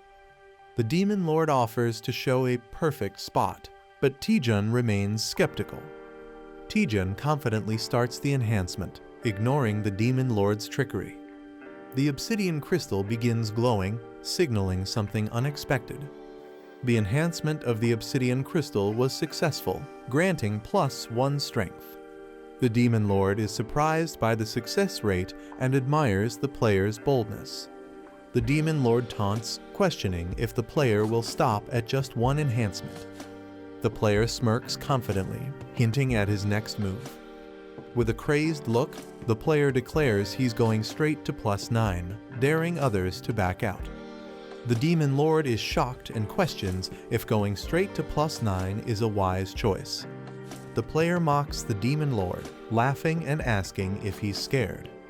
The demon lord mocks the player, calling him an idiot for attempting a +9 enhancement with a near impossible success rate. Seeing the challenge, the demon lord decides to take the bet and commits his money. The player confidently confirms the deal with a smirk. He presses the Enhance button, ready to take the risk. A rapid sequence of enhancements begins, filling the screen with energy. A character panics, calling out to Taejun in disbelief. The demon lord laughs hysterically, believing the player has doomed himself.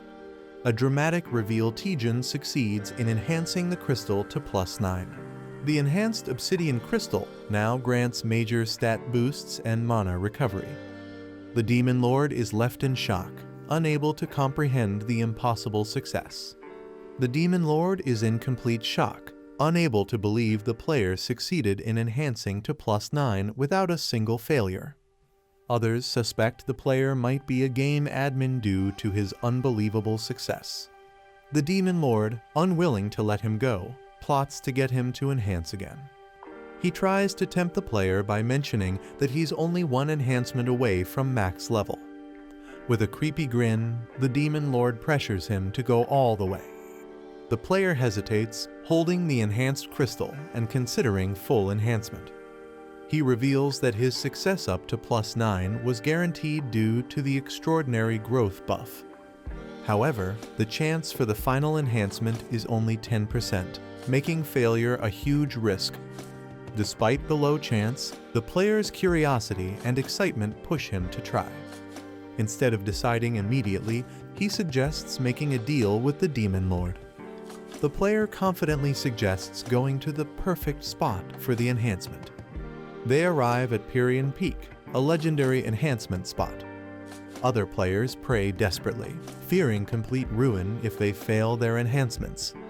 The player stands calmly among the desperate crowd, exuding confidence. He claims he can feel the sorrow of all the failed enhancements from this place. The elf girl asks if enhancing at this location will increase his chances. With a smirk, the player bluntly states that it won't help at all. She is shocked and questions why they even came to this place. The player cryptically explains that luck follows a flow. He believes that understanding the right timing can help overcome even the lowest odds. The elf girl is somewhat convinced, but still questions the reason for coming here. The player cryptically asks if she can hear the wailing of countless items. He claims he can sense the precise moments when to proceed or stop based on the reactions of others. With confidence, he declares that luck is now on his side. He prepares for his final enhancement attempt, pouring all his energy into it. The enhancement process begins with a powerful surge of energy. The Demon Lord is stunned, unable to believe he's actually attempting full enhancement. He doubts the success rate, believing it's statistically impossible to succeed from 0 to +10 without failure. Everyone watches in suspense as the outcome is about to be revealed. The crystal glows intensely, marking the decisive moment. A man is screaming intensely, sweat dripping from his face. The same man shouts "See you" with excitement, while a demon and a cat-like character watch. A notification announces that the obsidian crystal of Passing Porter has been enhanced to +10, glowing with twilight energy. The star-shaped Demon Lord and others are shocked, realizing they are seeing a fully enhanced item, calling it National Power Level material. The Demon Lord angrily accuses someone of being a con artist, suspecting they used an illegal program to achieve the impossible. The man sarcastically questions who the real scammer is. He mocks the Demon Lord, accusing him of trying to extort a newbie while pretending to help.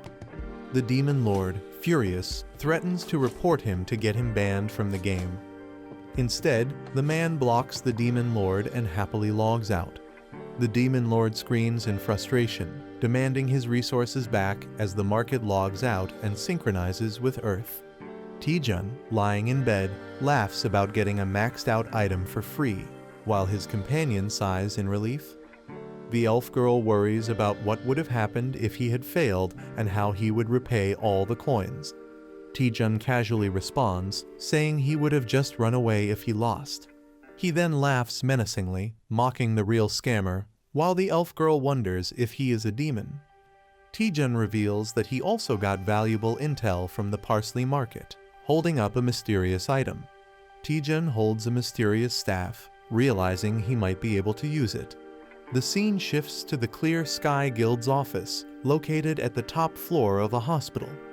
Seo Yeon HWA, the Vice Guild Master, is working at her desk and allows someone to enter. Taejun arrives, greeting her and being asked if he has recovered. He smiles, saying he isn't fully recovered yet, but is able to move. Seo Yeon HWA smiles, assuming Taejun has come because he has made a decision. She reflects on Taejun's impressive performance, ranking first in the last assessment. She believes that if her intuition is correct, Taejun will become one of Korea's top hunters. Taejun takes a determined step forward, about to make an important statement. He suddenly grabs her hands and boldly declares, "I want you." A large building with a medical cross symbol is shown. Someone questions if their skill is what the other person wants. Seo Yeon HWA teases Taejun about his way of speaking, while he looks confused. Taejun is puzzled, but the woman laughs it off, saying it was just a misunderstanding. Taejun wonders if he said something that could be misinterpreted, while a girl observes him. Taejun and the Seo Yeon HWA arrive at the 3rd basement level. Seo Yeon HWA confirms that Taejun wants to lift the curse from his item, finding it simpler than expected. Taejun hands over a skull-shaped cursed item to the Seo Yeon HWA. Seo Yeon HWA examines the item, confirming that Taejun obtained it when he was a D rank hunter. Seo Yeon HWA prepares to analyze the curse, confident that it won't take long. She activates her magic, generating a glowing green spell circle.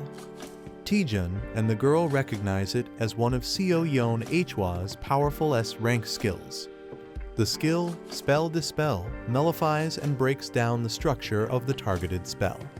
Since a curse is just a complex spell, Spell Dispel is effective against it. A sinister man reveals that he wants that exact skill and holds a glowing crystal. Perfect Mimic's Obsidian Crystal Plus 10 allows the user to scan and store another person's skill. A man confidently declares that he won't just lift the curse, but will also steal the skill. Holding a glowing triangular artifact, he prepares to initiate something powerful. Seo Yeon HWA performs a mysterious ritual, copying the skill using green magical energy. Seo Yeon HWA, now focused, looks ahead with a serious expression. A terrifying shadowy creature suddenly appears, shocking the Seo Yeon HWA. Covered in blood, she looks exhausted while a young man reacts in horror. A monstrous entity emerges, wielding dark energy and exuding a threatening aura. The young man runs toward the woman, calling her Vice Guild Master Seo Yeon HWA. The man attacks the creature with a powerful explosion, determined to complete his goal. His eyes glow red as he focuses intensely on the situation. A terrifying dark monster with glowing red eyes emerges, exuding an ominous aura. The young man realizes that physical attacks have no effect and prepares a new strategy. He unleashes a powerful 20% fireball, summoning blue flames in his hands. The massive fireball hurtles toward the monstrous creature, illuminating the surroundings. The young man checks on Vice Guild Master Seo Yeon HWA, who admits she let her guard down but isn't fatally injured. The young man is shocked and confused, wondering where the monster suddenly came from. Seo Yeon HWA corrects him, revealing that the entity is not a monster, leaving him puzzled. She explains that the eerie figure is actually a cursed spirit, a manifestation of the curse itself. They realize that the curse is attached to the staff and can only be lifted using spell to spell.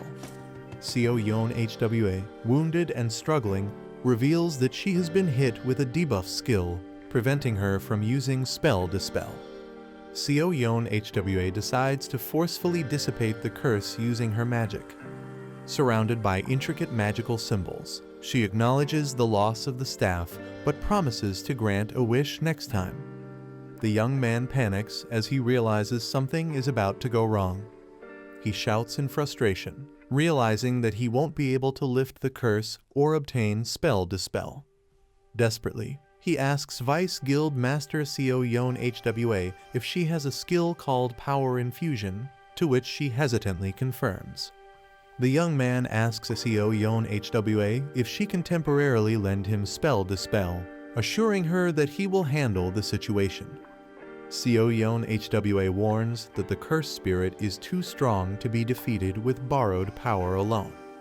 The terrifying cursed spirit, a high-level entity, looms menacingly as she explains that even for her, dispelling it is a time-consuming process. The young man confidently asks if she would be willing to trust him despite the risks. Seo Yeon HWA hesitates, looking uncertain as she processes his bold request. Seo Yeon HWA sighs in resignation, realizing the young man is determined to lift the curse. She explains that spell dispel requires high-level calculations and that he must carefully follow her guidance. As the ritual begins, she warns that the buff duration is short, while he confidently prepares to take action. A system notification confirms that he has been temporarily authorized to use spell dispellus. With a determined smirk, he confidently declares that if Seo Yeon HWA can't do it, he will handle it himself. With everything set up, the young man prepares to use his newfound ability while Seo Yeon HWA watches. As the battle intensifies, the cursed spirit lunges forward to attack. The young man unleashes spell dispel, surrounding himself with powerful green energy. His perfect mimic's obsidian crystal successfully scans and saves the spell dispel's skill, leaving one slot remaining. The cursed spirit screams in agony as its body begins to break apart from the impact of the spell. The Spell Dispel Enhanced Growth version combines Spell Dispel with a calculation system, allowing automatic skill execution. Seo Yeon HWA instructs Hunter Taejun to analyze the calculation formulas behind the skill structure. Taejun, now confident and glowing with energy, assures her that he already understands what to do. Seo Yeon HWA is shocked, doubting that this complex process can be performed by instinct alone. Taejun, now fully prepared and brimming with power, boldly declares, "Don't worry, here we go again." The cursed spirit shrieks in anger as it prepares to attack. Taejun, filled with determination, challenges the cursed spirit, ready to unleash his power. He activates Lee Taejun's ultimate automatic spell dispel macro version, sending a massive surge of energy toward the enemy. The cursed spirit roars in agony as it is overwhelmed by the powerful blue energy. Seo Yeon HWA watches in shock, realizing that the curse is truly disappearing. Even a skilled spellcaster would need at least 5 years to analyze this complex curse. Taejun effortlessly calculates and breaks the spell structure, impressing those watching. The curse takes the form of a ghostly entity as it begins to break apart. Taejun successfully dispels the cursed spirit using Spell Dispel, leaving everyone in awe. The errata staff is now completely freed from its curse. Taejun sarcastically praises Vice Guild Master Seo Yeon HWA, shocking her. He humbly admits that handling such a skill proves YS rank hunters are on another level. Seo Yeon HWA is stunned, realizing Taejun is far more impressive than she expected. She worries that joining Clear Sky Guild might actually hold him back. She suggests that Taejun check out Hwarring Guild, where the guild master has something for him.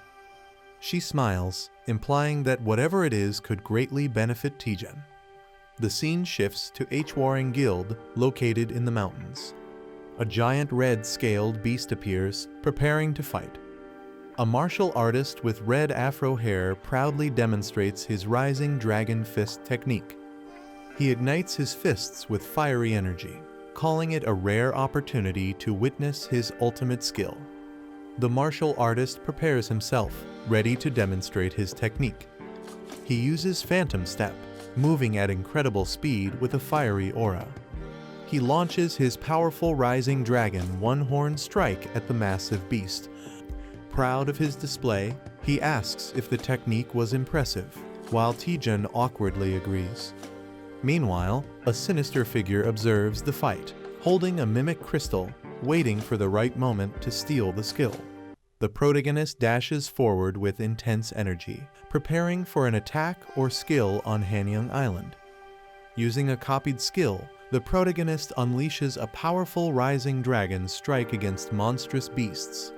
Laughing confidently, the protagonist marvels at the high-quality item they have obtained. The character gleefully expresses gratitude for receiving a high-class martial art for free, unaware of any hidden costs. A game-like notification reveals that the user's strength stat is too low, having the effectiveness of their skill. Shocked, the protagonist realizes that their free skill might not be as beneficial as they thought. Frustrated and furious, the protagonist learns the hard way that nothing comes for free in this world. Regretting their choices, the protagonist laments not having trained their body, while a muscular figure laughs at their weakness. A system message assigns an urgent quest requiring the protagonist to practice multiple moves 2,000 times each to improve their strength. The protagonist calculates the sheer amount of effort required and realizes it will take at least 10 hours to complete. Feeling overwhelmed, the protagonist complains about how difficult everything is, despite hoping for an easy reward. The protagonist falls silent, deep in thought, possibly coming to terms with the reality of their situation. Motivating himself, the protagonist recalls his past struggles and convinces himself that this challenge is nothing in comparison. Determined, he decides to maximize his strength stat, showing a fierce and resolute expression. With newfound energy, he launches into extreme training, ready to push his limits. A cheerful character hums happily while carrying a bag, possibly bringing supplies or food. She warmly offers food to Taejun, reminding him to take care of himself while training. She is shocked or confused by something unexpected. A close-up of a sweating and exhausted Taejun, breathing heavily from intense training. Taejun, now muscular and toned, stands confidently, surprising those around him. The female character observes Taejun's unusual behavior, suspecting something has changed about him. The narration reveals that Taejun, once ordinary, is excelling in the B-rank hunter exam and gaining attention from guild leaders. Taejun's rapid and unnatural growth is compared to a butterfly emerging from a cocoon, highlighting his transformation. Lee Xian-ah feels conflicted about someone's growing recognition, sensing they are drifting apart. She is startled when addressed, realizing she might be caught for unauthorized training. She nervously tries to cover up, fearing punishment for using the training room without permission. Instead of scolding, the other person reassures her, patting her head. They notice an unusual aura, which turns out to be Taejun fighting inside the training room. The observer recognizes Taejun's martial art style and seems intrigued. Taejun, surprised, greets the observer, who acknowledges their past acquaintance. The man acknowledges Taejun's success in passing the B-rank hunter exam. Taejun humbly thanks him for the compliment. The man asks if Taejun is still working as a freelancer, and Taejun confirms. The man decides to make an offer to Taejun. He explains that an expedition is planned, but a member dropped out due to injury. Lee Xian-ah panics and interrupts, concerned about something. She expresses her worry that the expedition might be too difficult for Taejun. Taejun asks about the dungeon's difficulty, and they reveal it's a grade 2 dungeon with little information available. Lee Xian-ah worries about the unknown dangers in the dungeon and is concerned about Taejun's safety. Taejun is surprised by her concern and calls her name. Internally, Taejun feels frustrated, believing she is underestimating him. The man reassures them that Taejun should be able to handle the dungeon and reminds them that joining is optional. He suggests that fighting real monsters will be more beneficial than just training in a controlled environment. Taejun realizes that fighting in real battles gives a significant advantage compared to training. He agrees to join the expedition, but has one question. Taejun slyly confirms that freelancers keep all the magic stones they collect.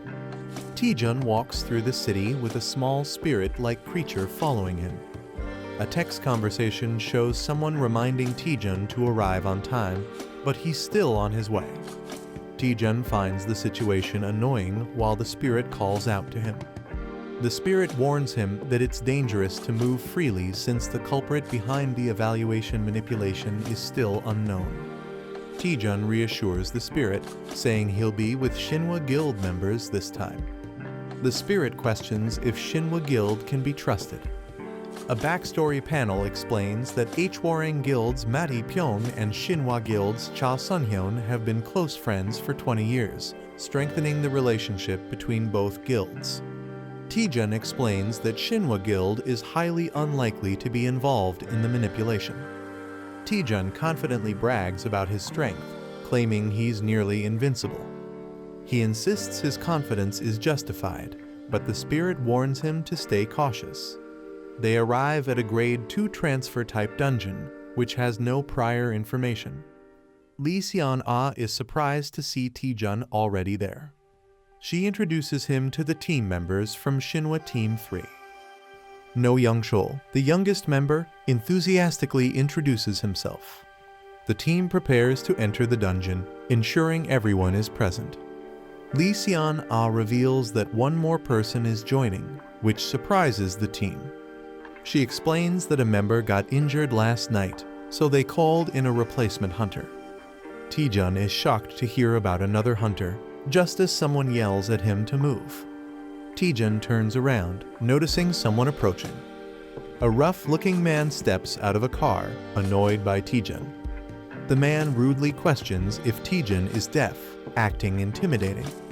Taejun and the others realize this is the replacement hunter, and his appearance makes them uneasy. Taejun politely introduces himself to the rough-looking hunter and asks for his name. The man remains silent, staring at Taejun with a serious expression. He suddenly bursts into loud laughter, making the situation awkward. He rudely questions who Taejun is, clearly unimpressed. Ignoring Taejun, he tells the team to hurry up and enter the dungeon, frustrating Taejun.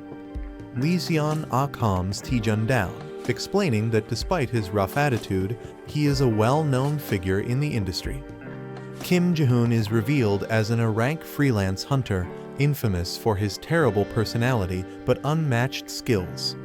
Kim Ji-hoon hoards all the magic stones, taking advantage of his freelancer status.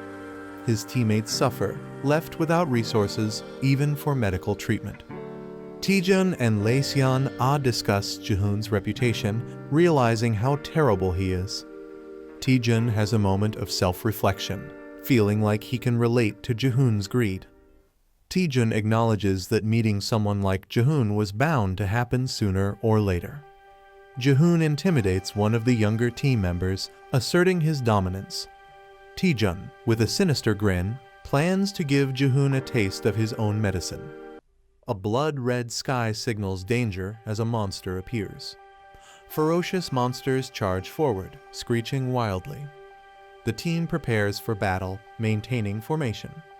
Lee Seon-ah watches as the fight turns intense. A strong fighter swiftly eliminates low-level monsters. Kim Ji-hoon laughs, feeling rusty in battle. Lee Seon-ah scolds Kim Ji-hoon for acting alone. She warns that his reckless actions endanger the team. Kim Ji-hoon dismisses her concerns, questioning her leadership. Lee Seon-ah is furious after being insulted as a leader. Kim Ji-hoon mocks her, emphasizing power and fame. He laughs, belittling her leadership as he walks away. Another team member grits his teeth in frustration.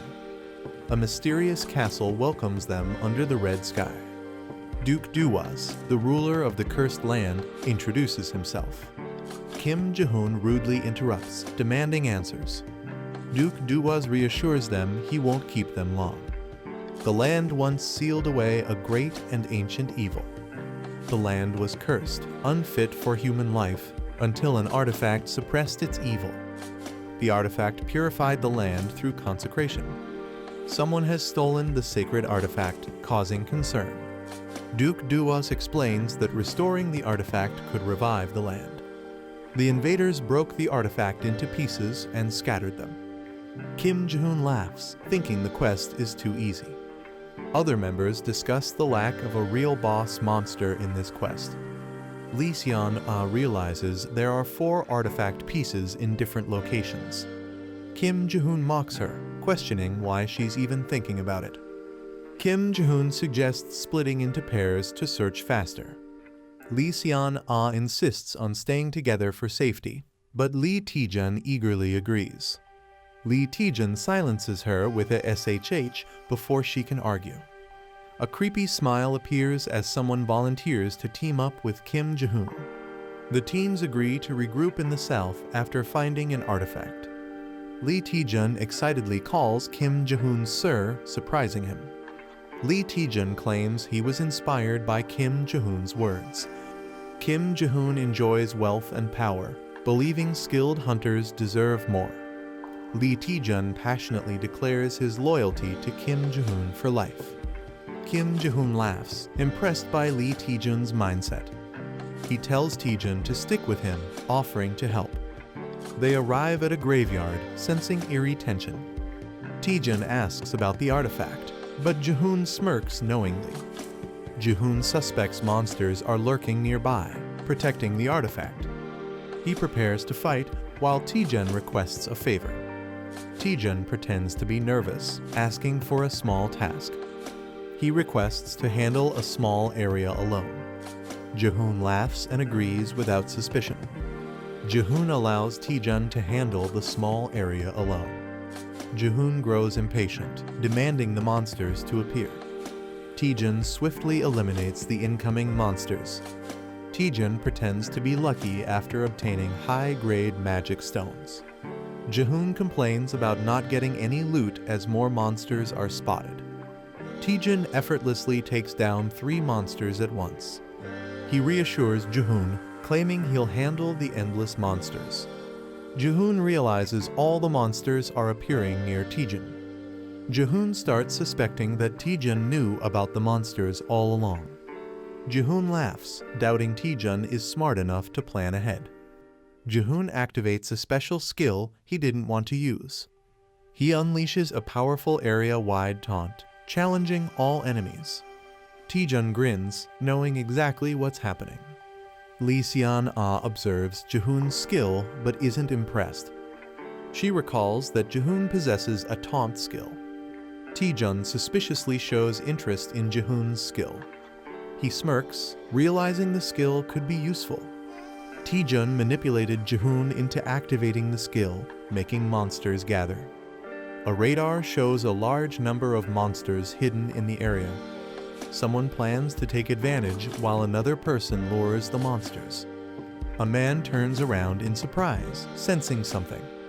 A huge wave of terrifying monsters rushes toward him. He panics upon realizing the overwhelming number of enemies. He desperately calls for help as the monsters surround him. A calm young man reminds him that it's his assigned area. The young man sarcastically hesitates, pretending to be unsure about interfering. The desperate man yells in frustration, demanding immediate help. He smirks and agrees to fight. He activates his power, surrounded by blue energy. Using Phantom Step, he leaps into action. He unleashes Rising Dragon's Strike, causing a massive explosion.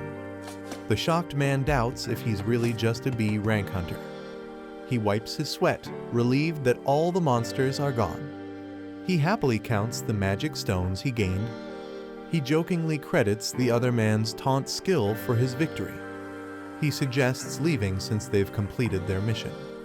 The other man hesitates, wanting to gather more magic stones. A bloody battlefield is filled with the remains of defeated monsters. The team celebrates finding the artifact with Taejun's help. Taejun completes the emergency quest and masters new skills. A teammate is surprised by how many enemies Taejun defeated. They discover a massive pile of glowing magic stones. Taejun acknowledges the large number of magic stones as a problem. Taejun decides to share the magic stones with his teammates.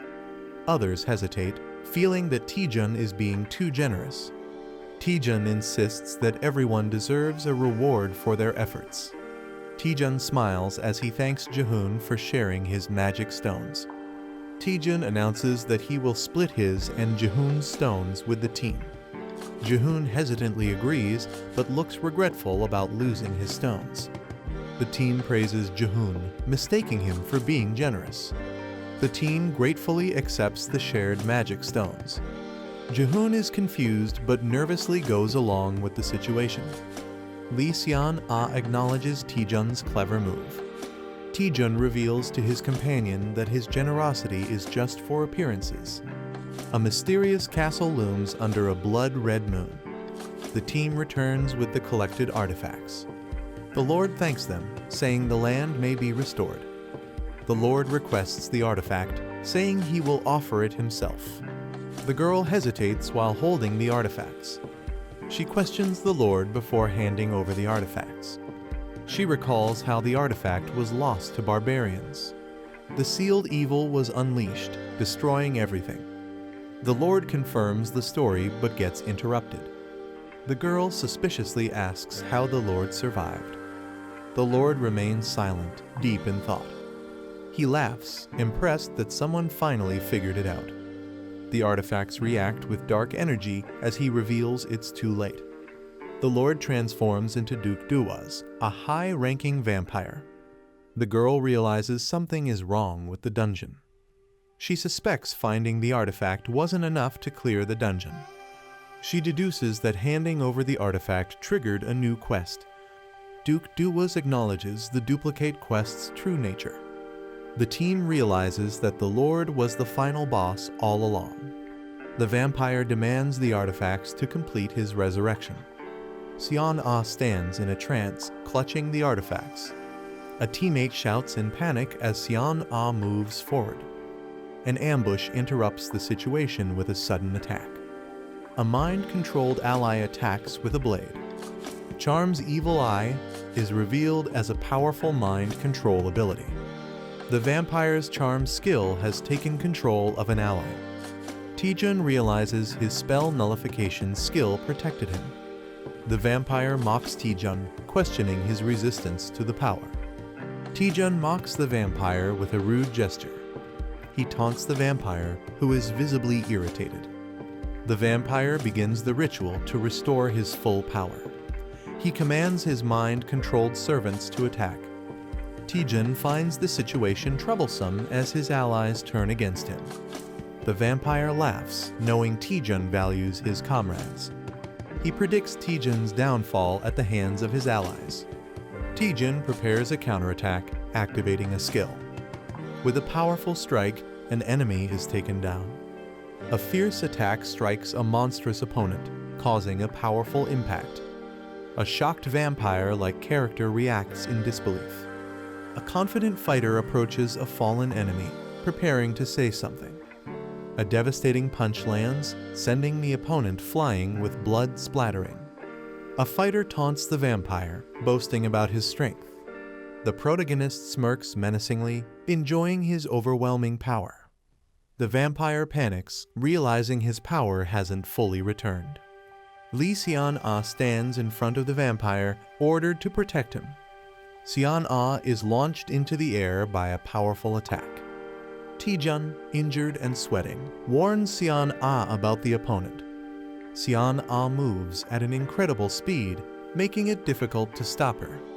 Taejun considers using a powerful attack, but worries it may be too deadly. The vampire laughs and taunts Taejun, understanding the situation. Someone accuses Taejun and Sion-ah of being in love, shocking both of them. The vampire enjoys the drama, calling it a tragic love story. Taejun is confused by the vampire's words while a small spirit warns him. Sion-ah suddenly stops moving, appearing hesitant. Taejun realizes that the charm controlling Sion-ah has weakened. The vampire angrily orders Sion-ah to kill Taejun, but she hesitates. Taejun realizes that Sion-ah reacted to the vampire's words about love. He suspects strong emotions can help Sion-ah break free from the charm spell. Taejun urgently calls out to Sion-ah, preparing to say something important.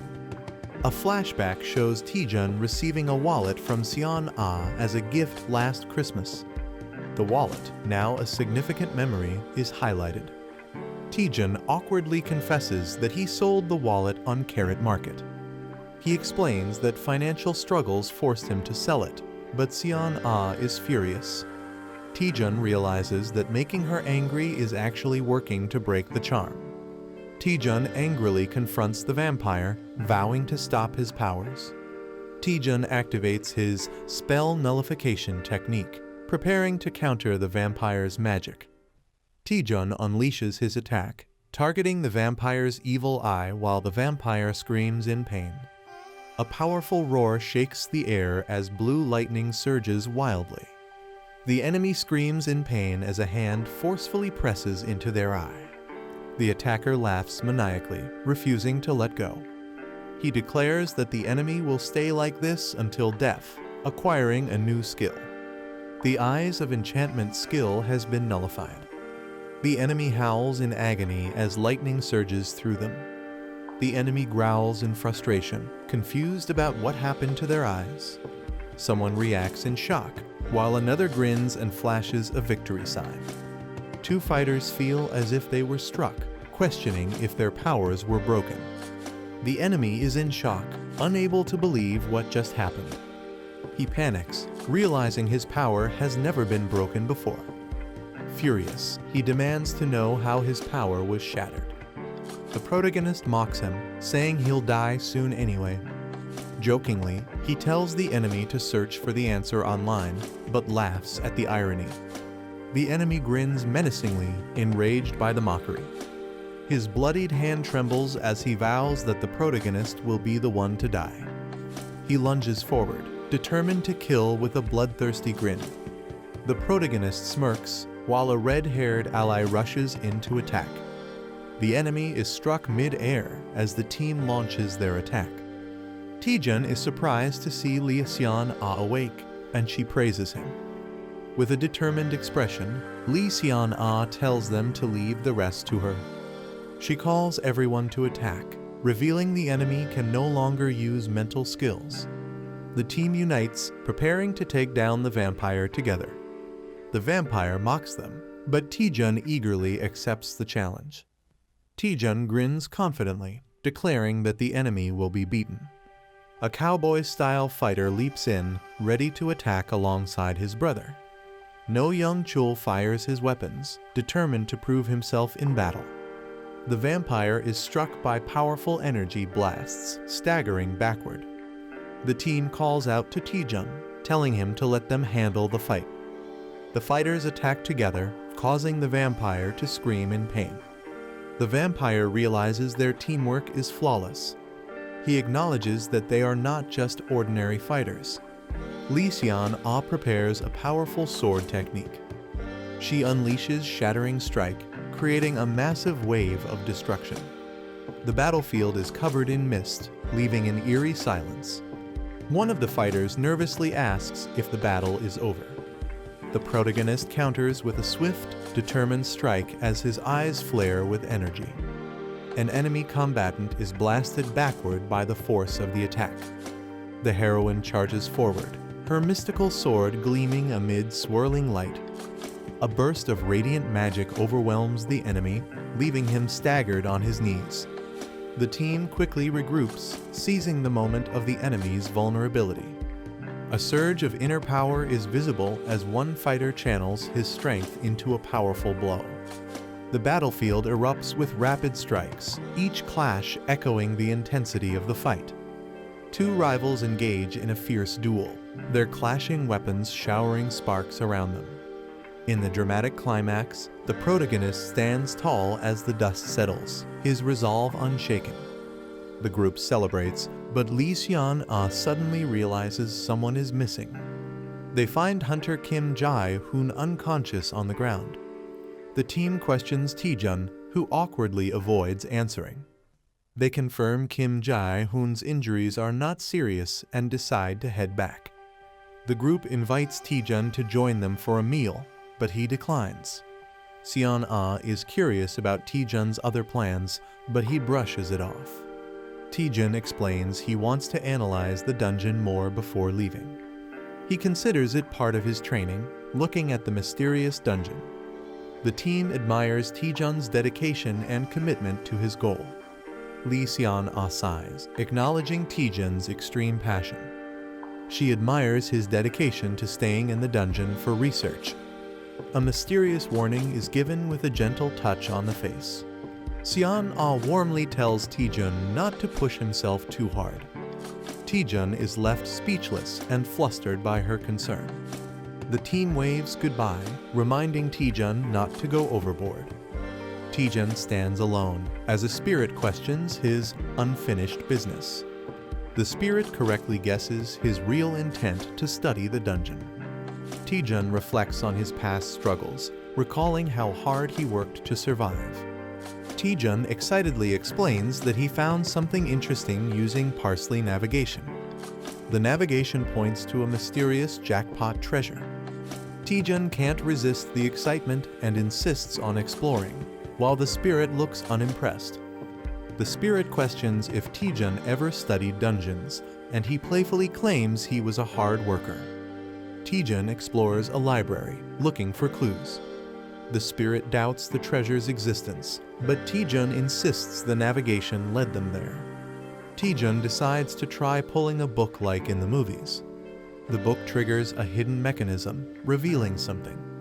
Taejun finds a secret passage and celebrates discovering hidden treasure. Taejun excitedly rushes forward to explore, but his companion warns him to wait. Taejun steps onto the ground, unknowingly triggering something. A trap activates, sending Taejun flying through the air. Taejun narrowly avoids deadly spikes and realizes the place is full of hidden traps. The navigation data suggests the traps are intentionally concealed. Taejun acknowledges the difficulty, thinking about how to proceed. Taejun decides to use a special ability to navigate the dungeon safely. Taejun summons a powerful skull-adorned staff with dark energy. The summoner calls upon Eratus using a dark ritual. A man is shocked upon recognizing the name Eratus. Eratus emerges from the summoning circle, demanding to know who summoned him. Eratus greets the summoner with an eerie presence. Eratus, the harbinger of death, introduces himself with his stats displayed. A ghostly creature screeches in fear, questioning the summoner's identity. Eratus is confused and questions how he was summoned. The summoner smugly confirms that he used the staff to summon Eratus. Eratus warns that the staff is filled with countless evil souls that could take over one's body. The summoner grins and proudly declares that he killed it. Eratus is in disbelief, but the summoner casually confirms it. The summoner mocks Eratus, questioning his authority. Eratus is struck by a powerful attack, stunned. The summoner warns Eratus to obey or face destruction. The summoner teases Eratus about his speech being too formal. The summoner gives Eratus his first command. The summoner confidently orders Eratus to charge forward. Eratus hesitates, confused about the direction. The summoner warns Eratus not to disappoint him. Eratus panics and rushes forward at full speed. Eratus turns in shock, realizing something is wrong. Eratus screams as he is shattered and unsummoned. The summoner calmly marks one trap as cleared.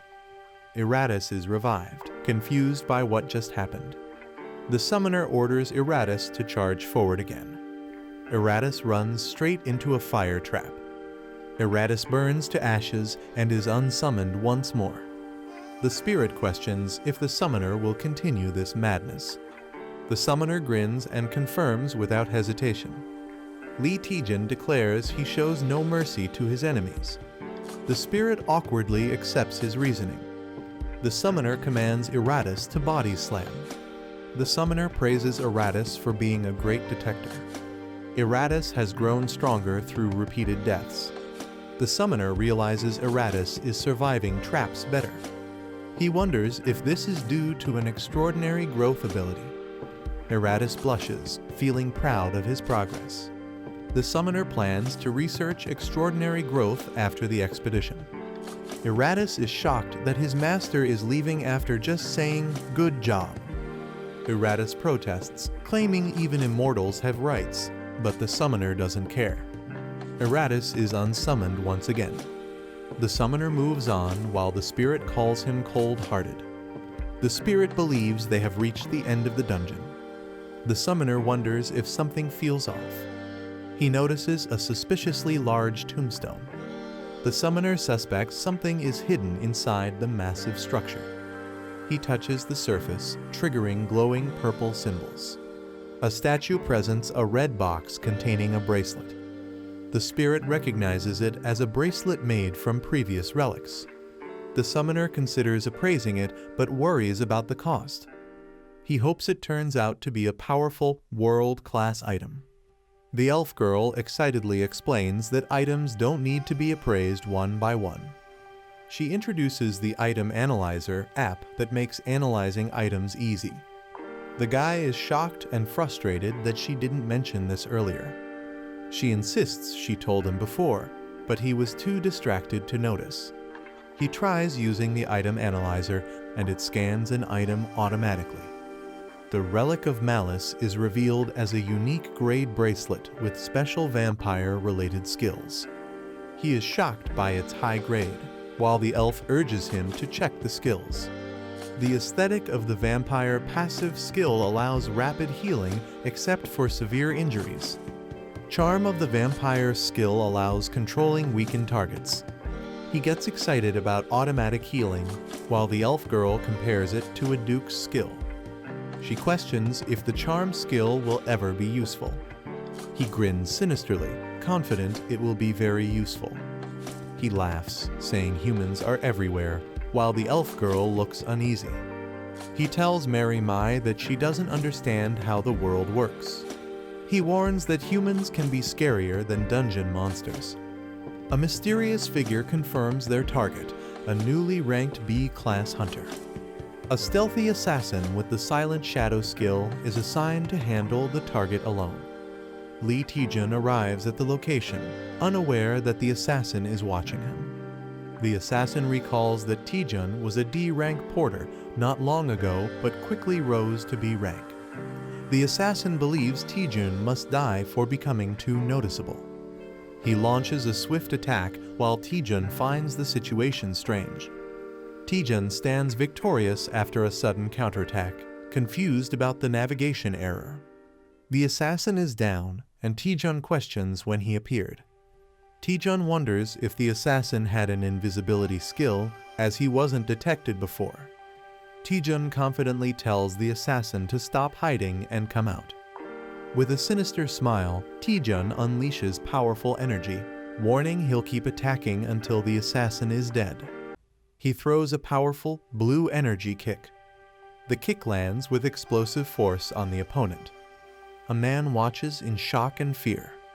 He unleashes a flurry of punches, overwhelming his enemy. The enemy begs for mercy, but the fighter hasn't even started. He mocks the defeated enemy, saying kids lack toughness. He casually asks the beaten man to introduce himself. The man, scared and bruised, reveals he's from the Red Hounds. The protagonist thinks the name Red Hounds sounds familiar. He remembers the Red Hounds as a criminal group that assassinates hunters for money. He questions the Red Hound member, who pleads for his life. He mocks the man's excuse of just following orders, calling him shameless.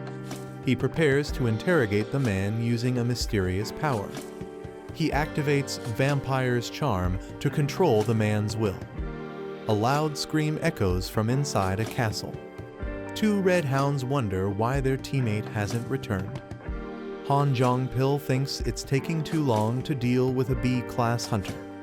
He says next time he'll handle it himself, joking about the rookie's slow work. Han Jong-seo says the rookie's just slow due to lack of experience. The older brother mocks, saying the rookie might end up beaten like him. The protagonist appears with the captured brother and calls them out.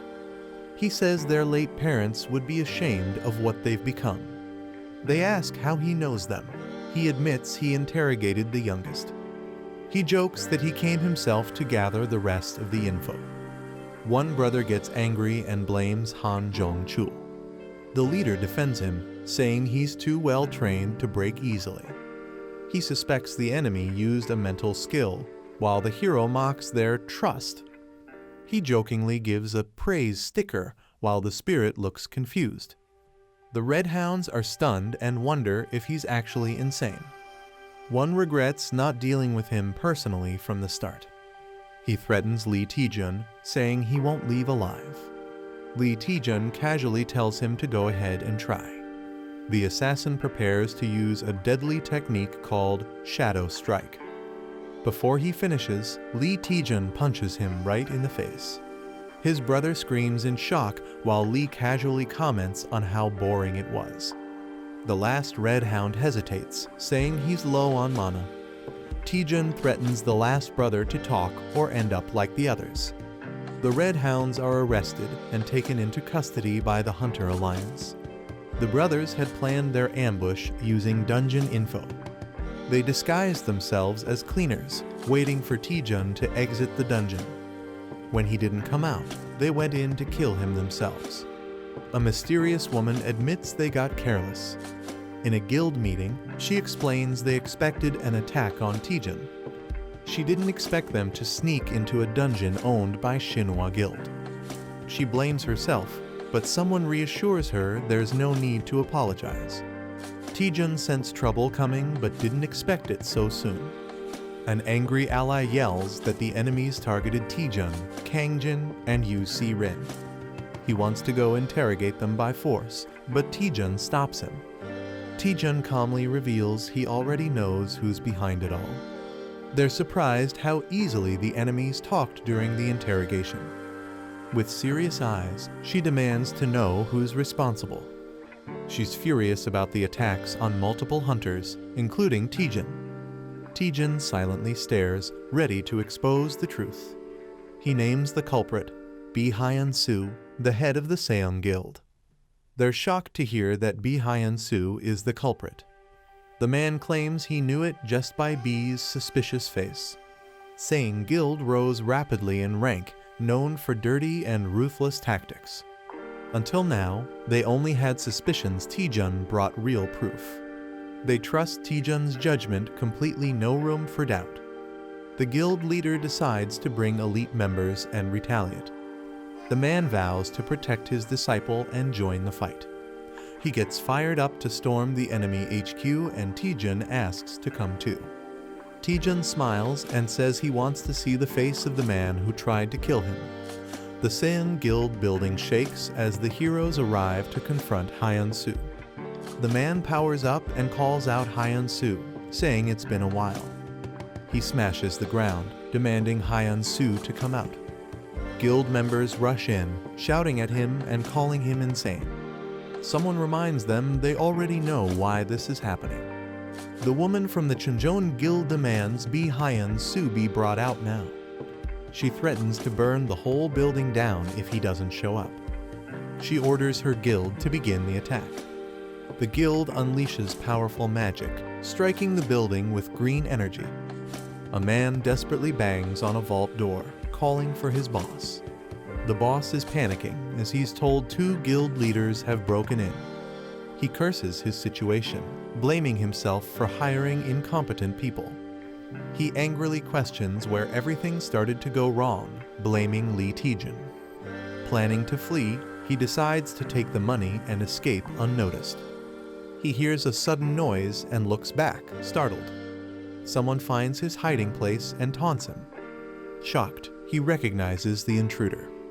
A creepy man introduces himself as B-class hunter Lee Taejun with a chilling smile. A surprised man asks how Lee Taejun got there, and Taejun casually replies he walked. Taejun enters confidently, saying he's great at finding people. The seated man suspects Taejun wants something for showing up secretly.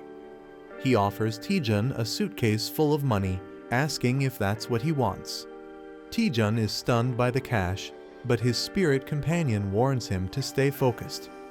Taejun refuses the money, saying he's not after dirty cash. He steps closer, saying there's just one thing he wants to confirm.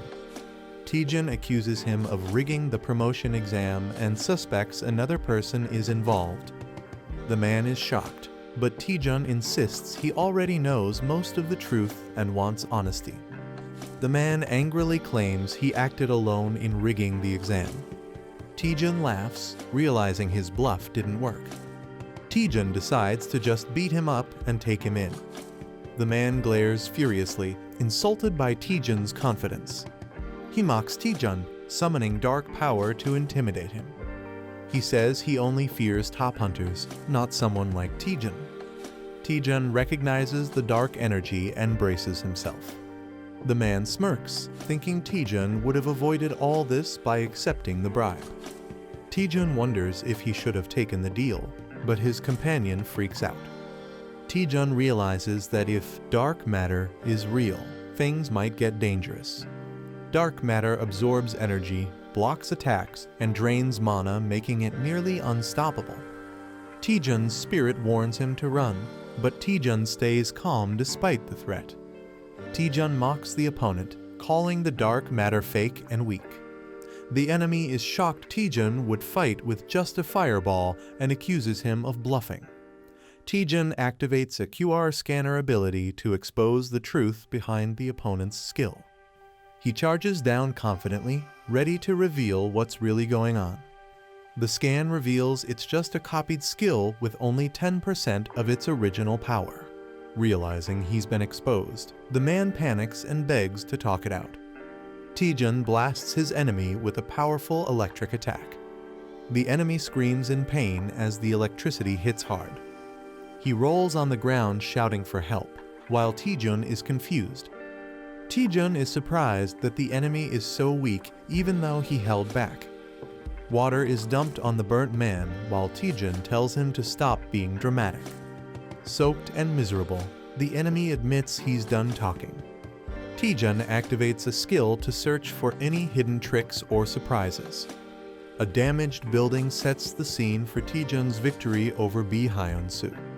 Taejun gets praised for being way more capable than the usual HQ members. Taejun humbly agrees with praise, while the man proudly smiles. The guild master jokes he held back, or the building would have been destroyed. Taejun asks about Guild Master Seo, and the red-haired man says she's gathering evidence. A portal opens, and Guild Master Seo arrives just in time. Seo Yeon HWA confirms she found solid proof of exam tampering at the main office. She says some officials were involved, but they've already escaped overseas. She clarifies that Bi Hyun-soo rigged the exam with help from corrupt officials. The man gets angry about how people will do anything for dirty money. Furious, he grabs Bi Hyun-soo and scolds him for thinking money could solve everything. The man drags Bi Hyun-soo off for a beating before handing him over, while Taejun and Seo just watch. Seo Yeon HWA thanks Taejun for catching Bi Hyun-soo in his secret hideout. She says they're once again in Taejun's debt, but he says he did it for his own reasons. Taejun explains he wanted to uncover any hidden forces involved in the corruption. He doubts Bi Hyun-soo acted alone and suspects a bigger plot. Taejun lists dark magic, liches, and assassins too much for one person to manage alone. He believes Bi Hyun-soo had help, and he wants to bring down every last one of them. Taejun declares anyone who commits evil should face justice plain and simple.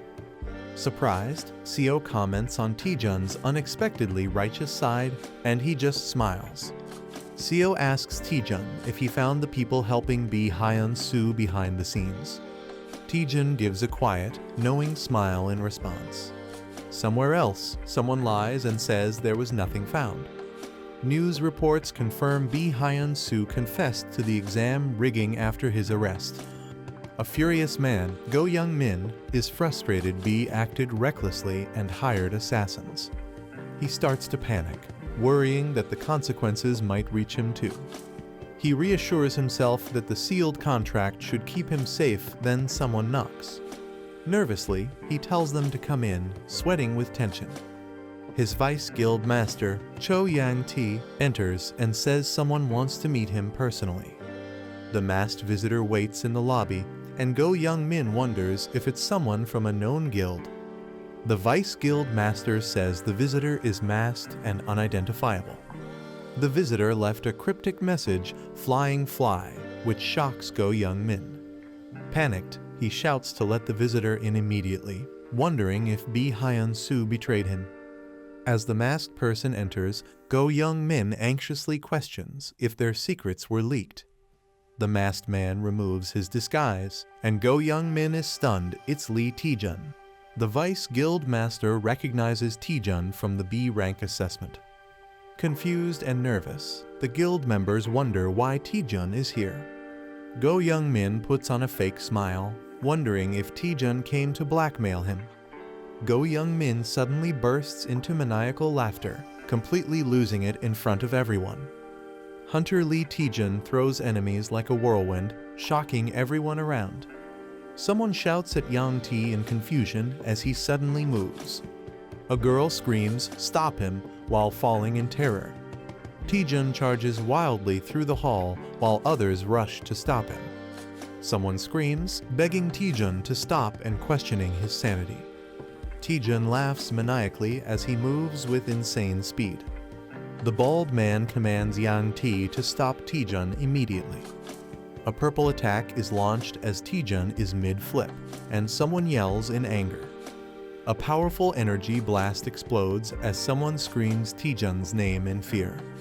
An impressed voice praises Taejun's strength, calling him Hwaryong Guild's true number one. The bald man acknowledges the girl's flawless technique that restrained him instantly. The girl slams someone into the ground, saying it's enough to pass the entry test. The man introduces himself while Taejun flips mid-air and restrains him with help from the girl. Taejun proudly states his name with confidence and a smile. Taejun says he attacked just to test the guild's skill level before joining. He smirks and says it was all just a test to see how they'd react.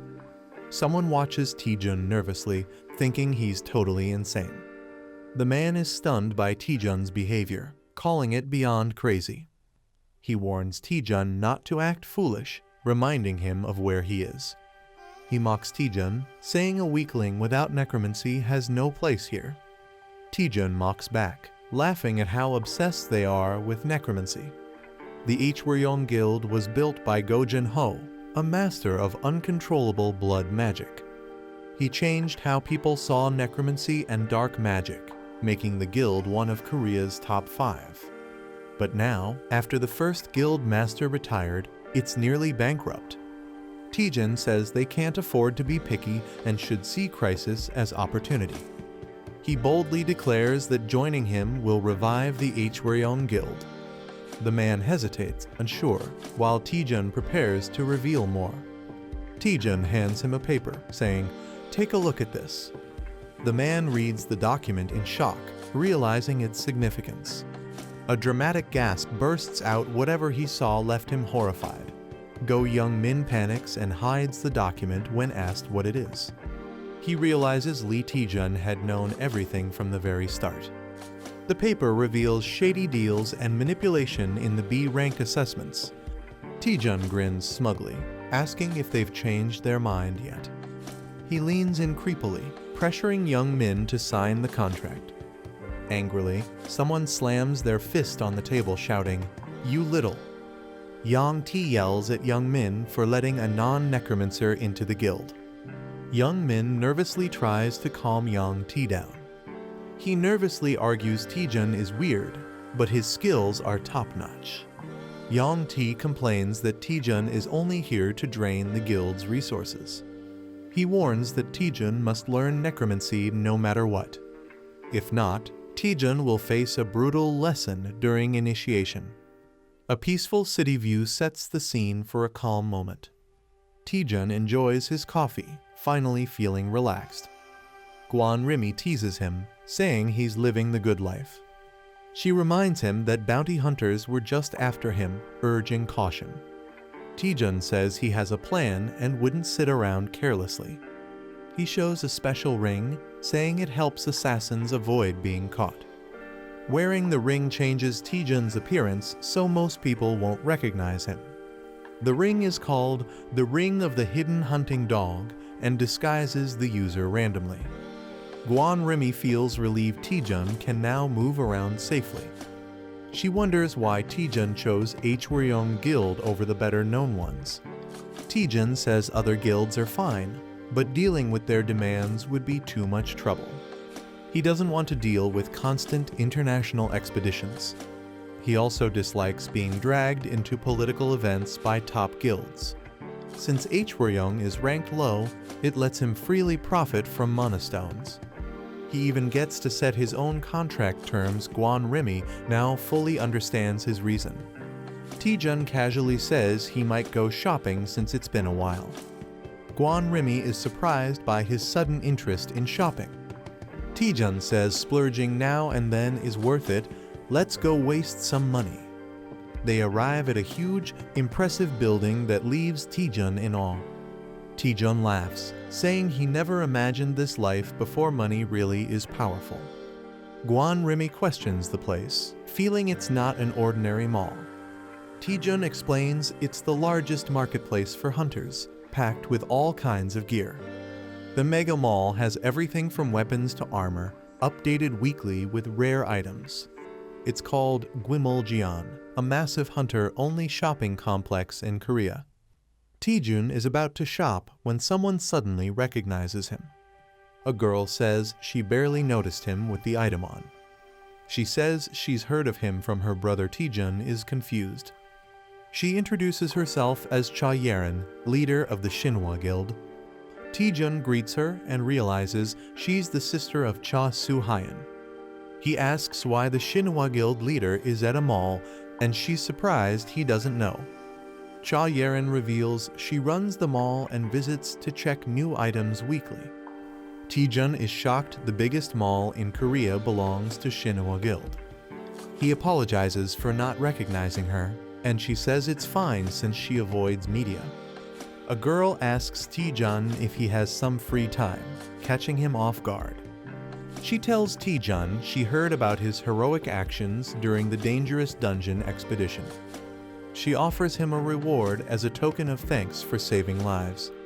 Taejun politely refuses, saying he didn't do it for a reward and her gratitude is enough. She smiles softly and agrees not to insist further. Still holding a gift, she hesitantly asks if he's really sure about refusing.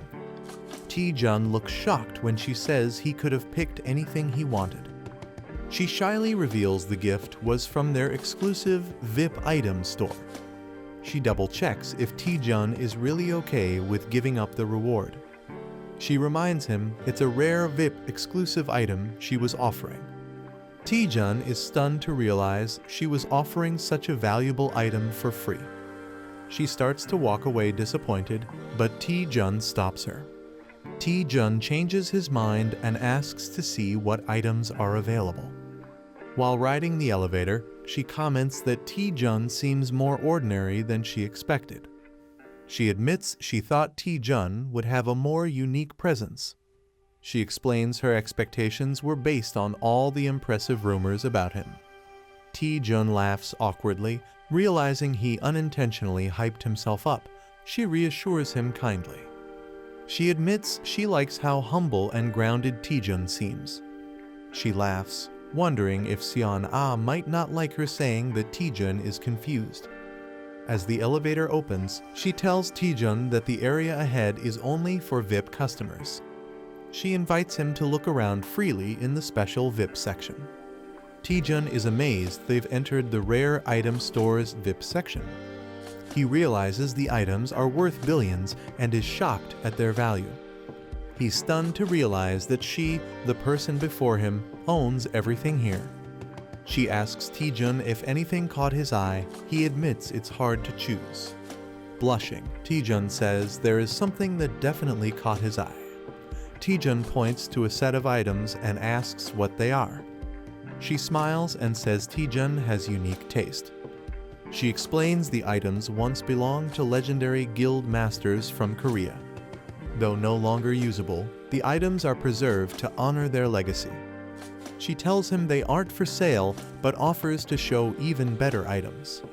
An assistant notifies her that the vice director of Hyonin Guild has arrived. She realizes she's late for a critical meeting. She says goodbye, planning to meet Taejun again after the meeting. The spirit warns Taejun about his deep bowing, but he says it's part of work life. The spirit is confused why Taejun is interested in such an old, useless item. The item is a broken gauntlet with zero durability, once used by a forgotten martial artist. Taejun admits it's useless, but something about it draws his attention. He can't explain why. but he feels strongly interested, especially since it connects with his skill set. He receives a quest: obtain a synergy item to unlock a new status window function. He recalls that the system never gives him impossible quests, always something he can handle. He realizes there must be a way to restore the broken gauntlet somewhere.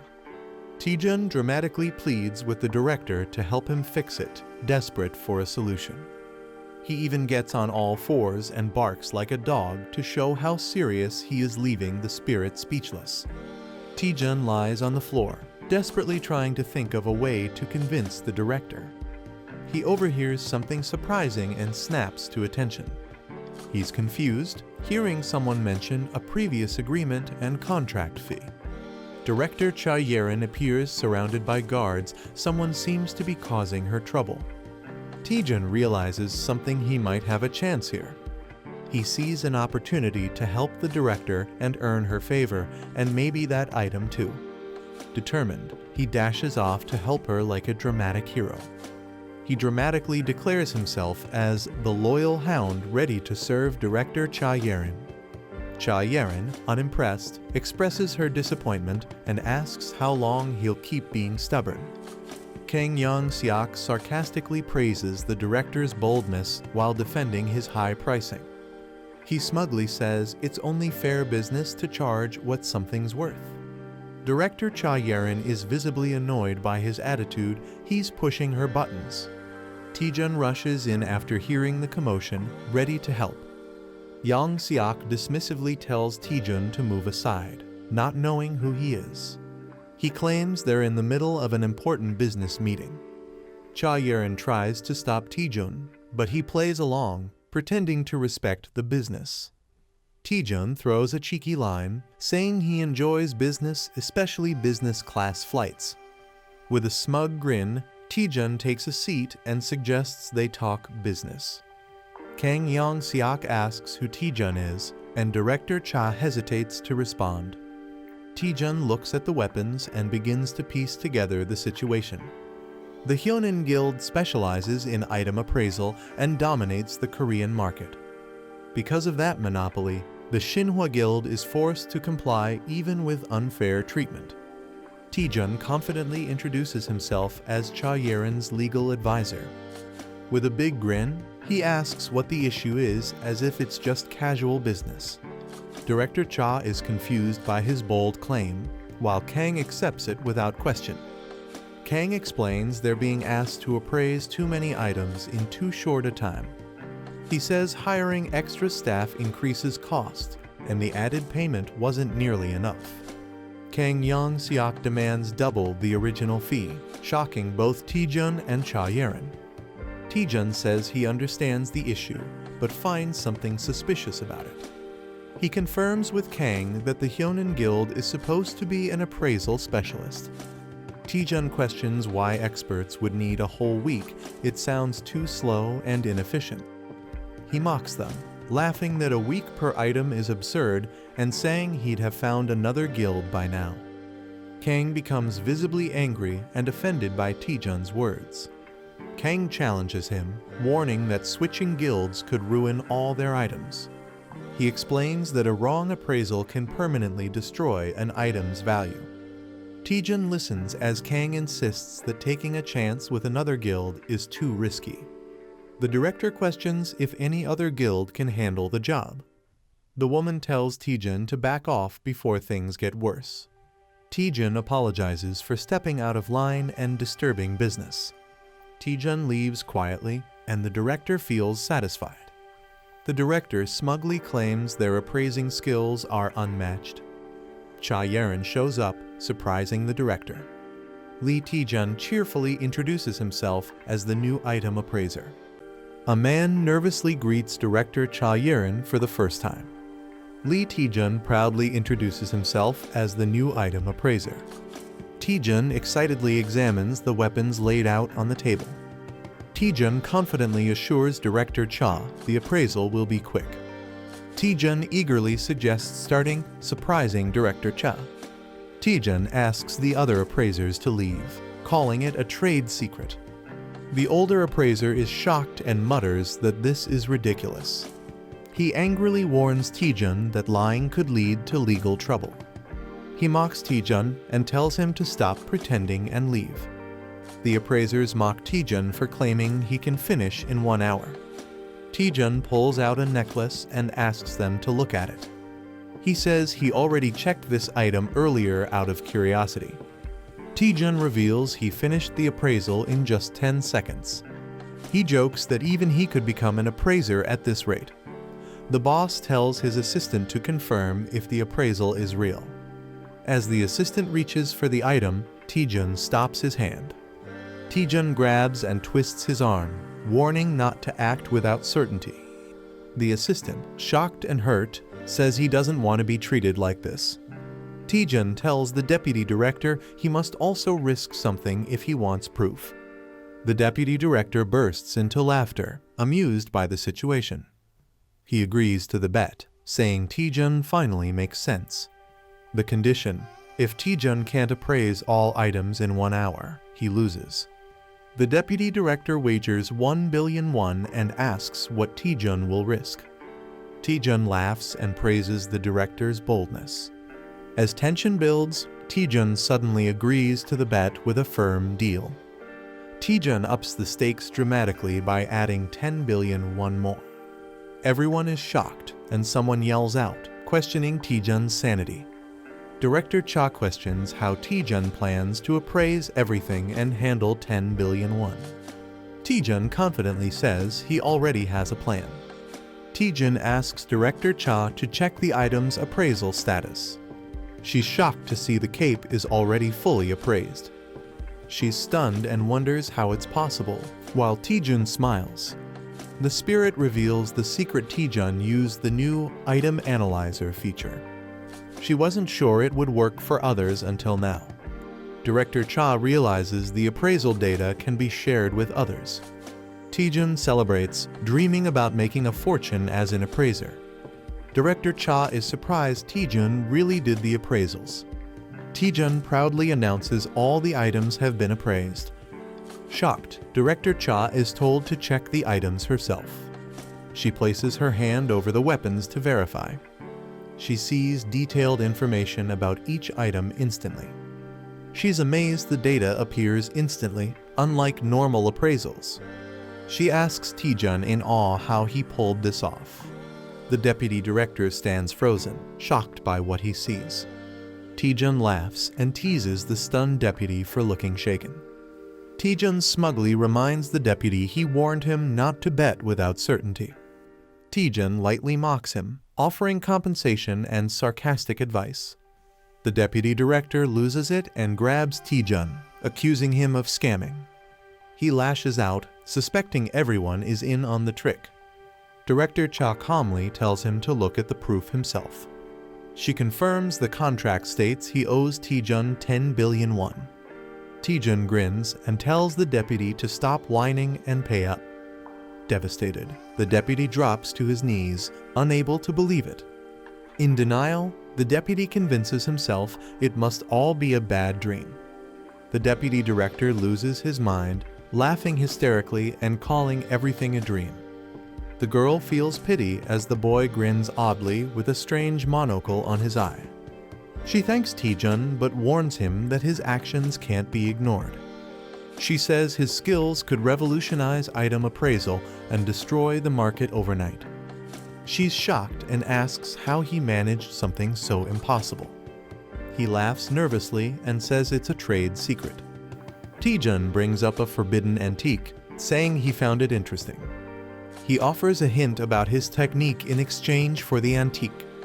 She hesitates, surprised that he wants the item so badly despite the rules. He celebrates excitedly after getting approval to take the antique. She casually sits and asks him to explain. She directly questions how he appraised the items. He stays silent with a smirk, not answering right away. He begins to respond while a tall building is shown. Outside a store, someone thanks the director. She waves goodbye while he happily holds the antique. Someone asks the director what she found out. She says he told her everything before leaving, surprising the other person. She exhales softly, smiling with mixed emotion. He claims the secret is listening to the item's voice, baffling others. She suspects he never planned to reveal the truth or simply couldn't. She warns she won't let Taejun off that easily. With determination, she vows to recruit him into their guild. He laughs maniacally after finally getting a mysterious item.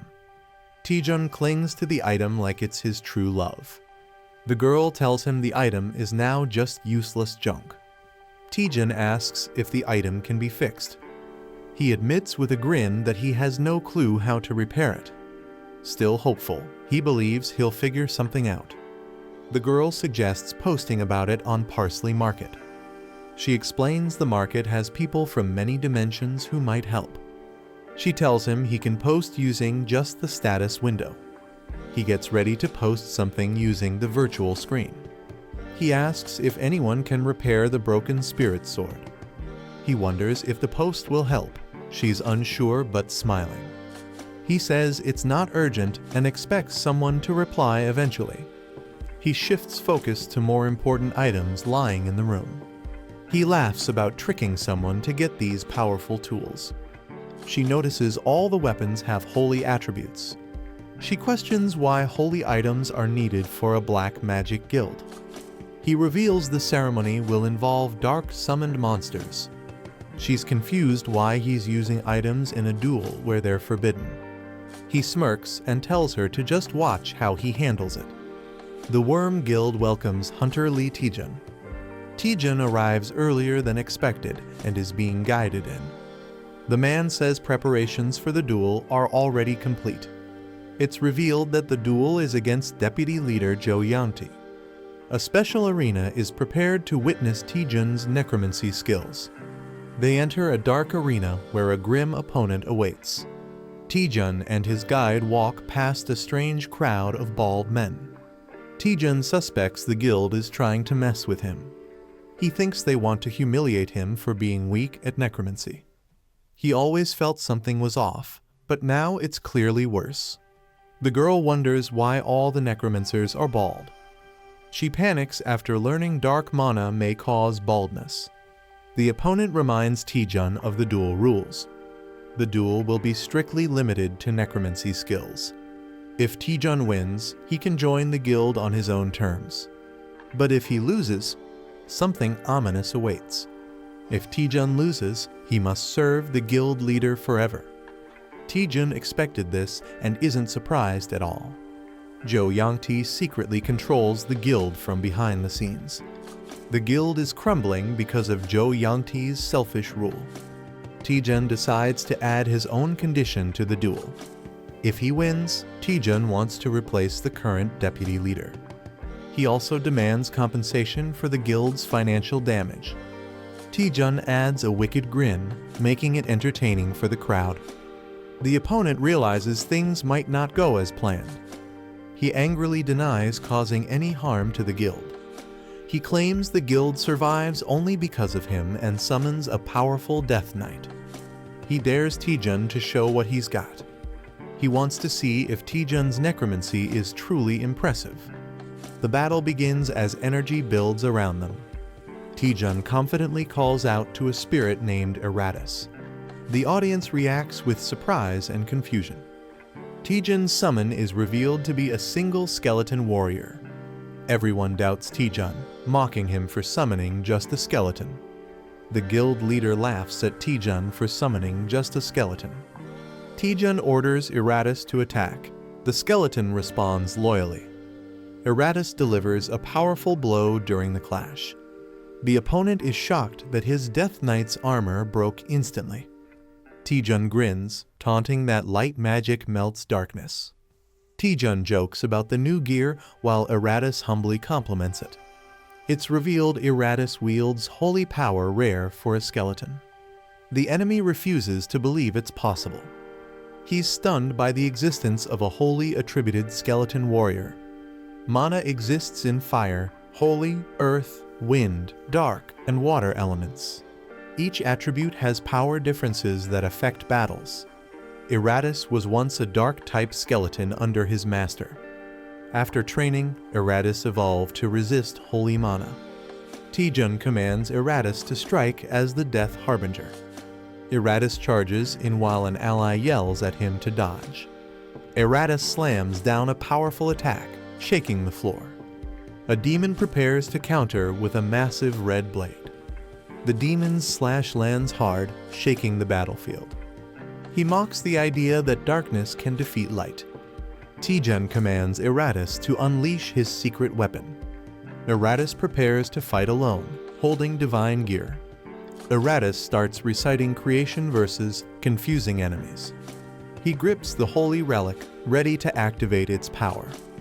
Eratus declares, "Let there be light," summoning holy energy. A skeleton holds a golden relic tightly. A powerful burst of light forms around the skeletons. The light explodes, blinding everything nearby. The enemies panic, shouting in fear at the sudden light. The blinding light is so pure that it purifies even souls. The enemies panic, shocked by the skeleton's divine power. A massive explosion of light overwhelms the area. A man smirks and declares the match is over for Jo Yangti. The skeleton Eratus wins by surviving until the end. It's weak, but slowly takes small damage over time. The skeleton is praised for being incredibly durable. The opponent panics while the victor demands the promised rewards. The victor demands everything the opponent gained from the Worm Guild. The crowd is shocked, wondering if he will claim all the rewards. The defeated enemy regrets not having more time to fight back. A hidden plan is revealed where Bi Hyun-soo was secretly tipped about the Lick's relic. Secretly, evidence was gathered to blackmail Ko Youngmin during his deal. The plan was to take full control of the Worm Guild. Lee Taejun stands confidently as the enemy kneels, furious. The defeated man curses him for ruining everything he worked for. The man refuses to surrender and reveals a dark, forbidden item. He threatens to destroy everything if he can't win. The crowd panics as he lifts the cursed heart, ready to act. Laughing madly, he shouts that they will all die together. People scream in terror as dark energy floods the area. A boy scans the situation seriously with glowing blue eyes. The cursed item is recognized as a deadly, suicidal weapon. The forgotten heart drains life and summons a cursed being from another world. The man laughs wickedly, accepting death and cursing Lee Taejun. A terrifying creature emerges from the dark portal. The summoned being, called the Black Death Bride, appears ominously. The onlookers panic, realizing they are all doomed.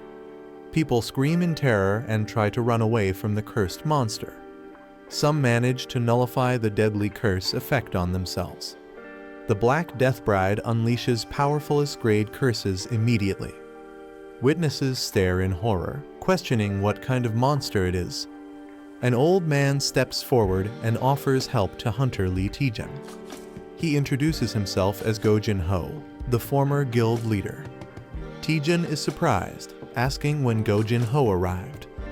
Go Jin-ho comments that the summoned skeleton is no ordinary one. Go Jin-ho notes that the summoned skeleton feels more like a lick due to its high intelligence. He tells Taejun they need to handle the evil spirit before it worsens. Blood magic bursts out as they attack the Black Death Bride. The monster screeches in pain, caught in a fierce assault. The Black Death Bride shrieks in agony but remains strong. Go Jin-ho observes that a demon summoned with a life sacrifice is incredibly sturdy. He decides to escalate the attack using stronger blood magic. A massive, explosive blast of red energy is unleashed toward the monster. Taejun watches in awe, amazed by the legendary power of the Guchin Bone King. Go Jin-ho is revealed as the legendary Guchin Bone King, a master of blood magic. He once ruled the world after the Great Cataclysm and made the Worm Guild famous. The Black Death Bride shrieks as his attack strikes it. Go Jin-ho launches another blood attack with full force. Suddenly, he shows signs of exhaustion, surprising everyone. Lee Taejun rushes to support the weakened Bone King. It's explained that blood magic uses the caster's own blood, making it risky.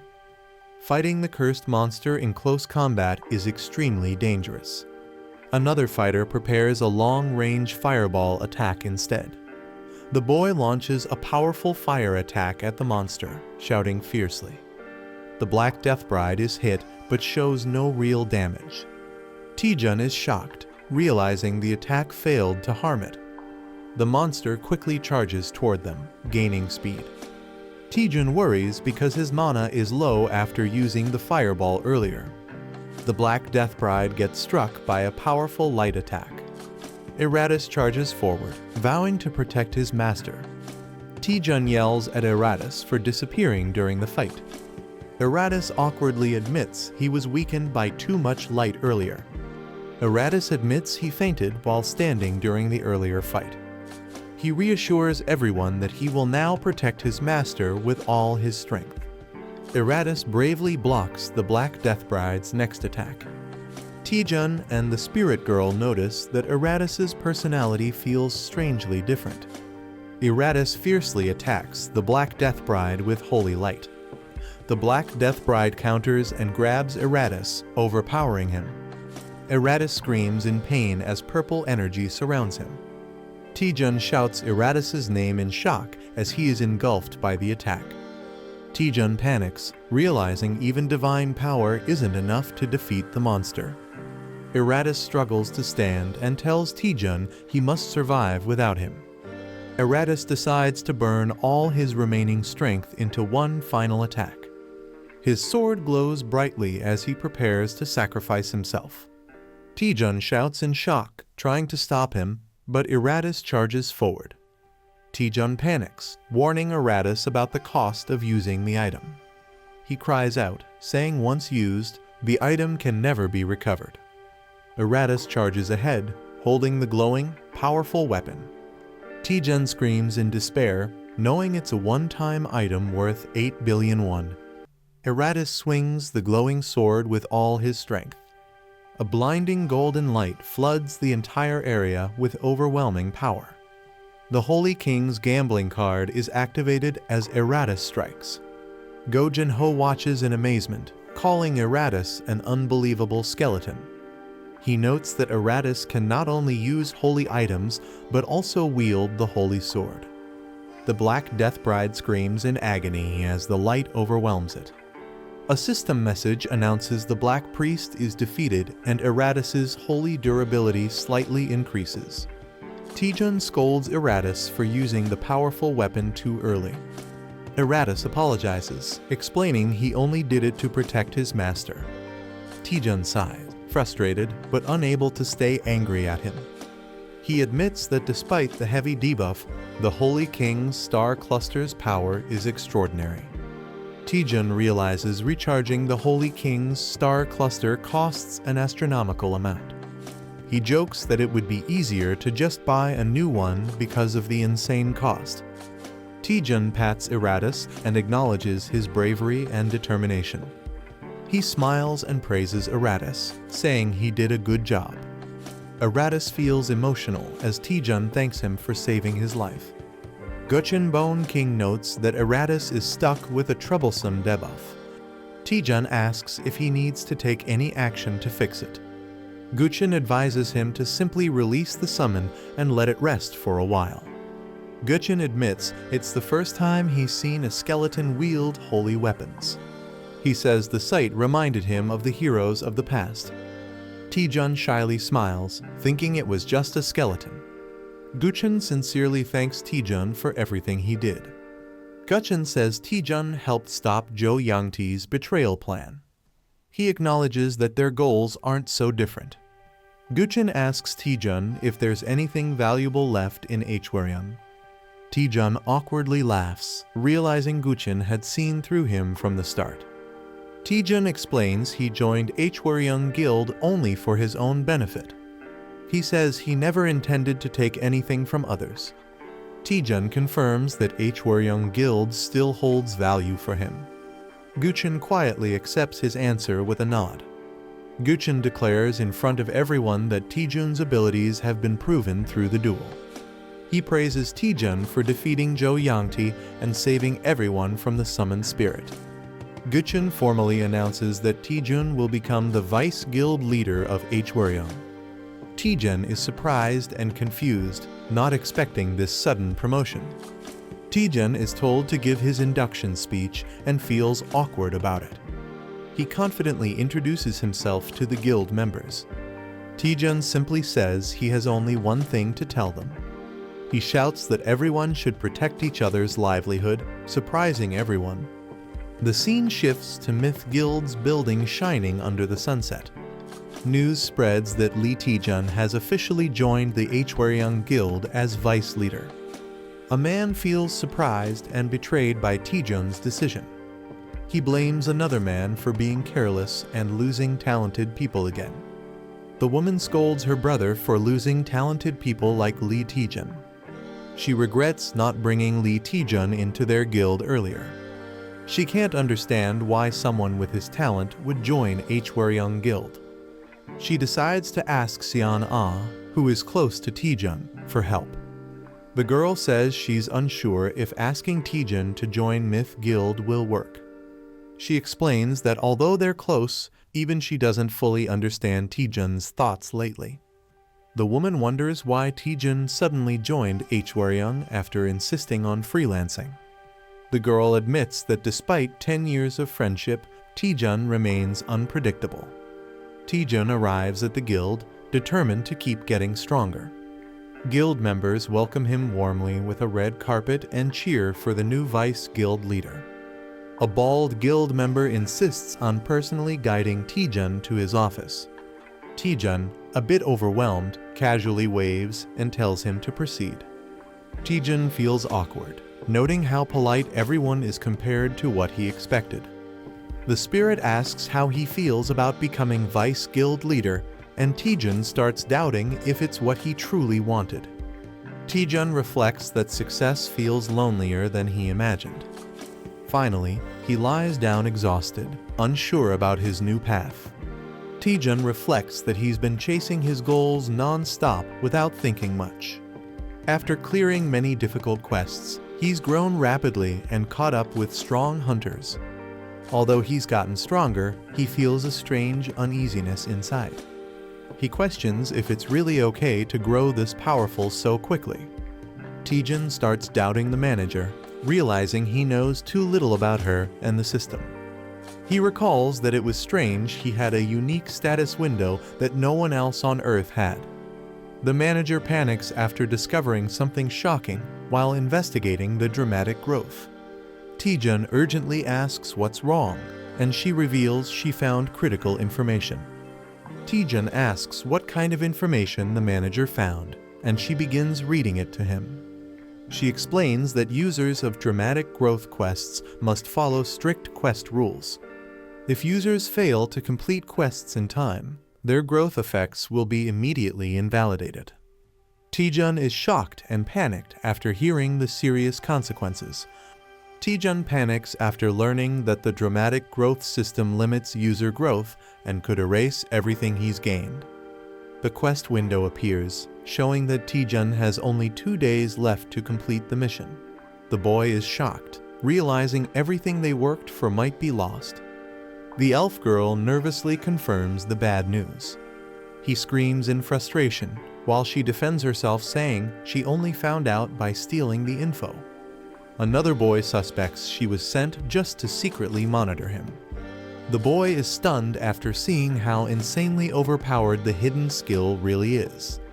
The elf girl hesitates, saying there's information she still can't reveal. He complains about how she always avoids giving straight answers, frustrated by her secrecy. She clenches her fist with determination and assures him that she is always on his side. The boy asks if he can trust her, and she responds with a cheerful yes, calling him a friend. He thinks deeply, concluding that she doesn't seem like a bad person. Remembering her concern during past dangers, he decides to give her the benefit of the doubt. Gaining some trust, they shift focus to check the remaining time on their quest. The elf girl updates the interface, and Taejun is relieved he can finally see the quest details. They discover only 2 days remain to complete the Radical Growth quest, which puts Taejun under pressure. She reminds him to check the item post he made earlier at the Parsley Market for a solution. Curious, Taejun opens the post, wondering how many comments it received. Taejun checks the comments and is disappointed to find only one, and it's useless spam. He panics, feeling like all his effort was wasted. Suddenly, a new comment appears mentioning an ultra-legendary item.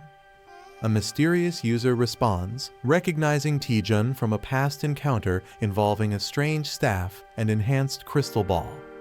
Taejun gets frustrated waiting for the slow reply while the elf girl watches over his shoulder. The message explains that the item contains complex mana circuits that require precise repair. Taejun is shocked to learn he'll need at least a 7th circle mage to fix it. The mysterious commenter jokingly suggests finding such a mage, and Taejun quickly thanks them for the tip. The mysterious user logs off, leaving Taejun frustrated and wondering if he knows any 7th circle mages. They consider asking Seo Yonawa, but she's only a 5th circle mage at best. Taejun explains that 7th circle mages are extremely rare and top tier even on a global level. As panic sets in, Taejun reveals that he might know one person who fits the requirement. Taejun admits the person he's thinking of isn't the most reliable, but he's their last hope. He knocks on a door, calling out with a polite, "Excuse me." A tired-looking staff member peeks out and says he's brought documents for the deputy guild leader. The staff member reluctantly enters, asking the leader to treat the task as part of his responsibilities. The staff member finds a note saying, "Today's a vacation day," on the guild leader's door. Surprised, he realizes the leader is absent on his very first day. Taejun and the elf girl arrive at the Tower of Training in search of the 7th circle mage. The elf comments on how the place hasn't changed, still empty and unwelcoming as ever. She questions why a dungeon is in the middle of the city instead of behind a gate. Taejun explains that the tower is actually a massive gate, and in rare cases, the surroundings adapt to the dungeon. Despite its odd location, he clarifies that the dungeon itself is just like any other. Taejun notes that the dungeon used to be a regular building, though he wasn't around back then. As they walk through the arena, he wonders aloud if the old man they're searching for has gone missing again. Suddenly, a loud explosion erupts as a muscular figure crashes down, yelling, "Trainee." Taejun and the elf are caught off guard, shielding themselves from the debris in shock. A muscular old man suddenly appears, shouting about protein and startling Taejun. Recognizing him, the old man greets Taejun warmly and praises his improved physique. Taejun explains that he's been training thanks to the old man's previous help. He then politely asks the old man to repair an item with broken mana circuits. The old man gladly agrees to fix the item as a favor to his lifesaver, surprising Taejun. Before starting, he says he wants to ask Taejun an important question. Standing tall, he asks Taejun what strength means to him. Taejun is caught off guard as the old man explains that true strength is about upholding one's convictions. The old man explains that some pursue strength by building their bodies, while others dedicate themselves to training their skills. These people devote their lives to chasing great ambitions with conviction. Pointing directly at Taejun, he demands to know what Taejun wants to become strong for. Taejun sheepishly admits he never thought about it, prompting the old man to call him a foolish youth. The old man shouts that strength without purpose is poison and leaps toward Taejun. He launches into a surprise move called Practical Compressed Muscle Training. Taejun barely dodges the explosive punch, shocked by the sudden attack. As the dust settles, he stands up, stunned, realizing he just barely avoided death. Taejun yells at the old man, calling him crazy, but the old man calmly says Taejun's body moves fast while his heart is uncertain. he compares Taejun to a lost, aimless beast with no direction. Taejun tries to fight back, but the old man easily counters and offers to give him a valuable lesson.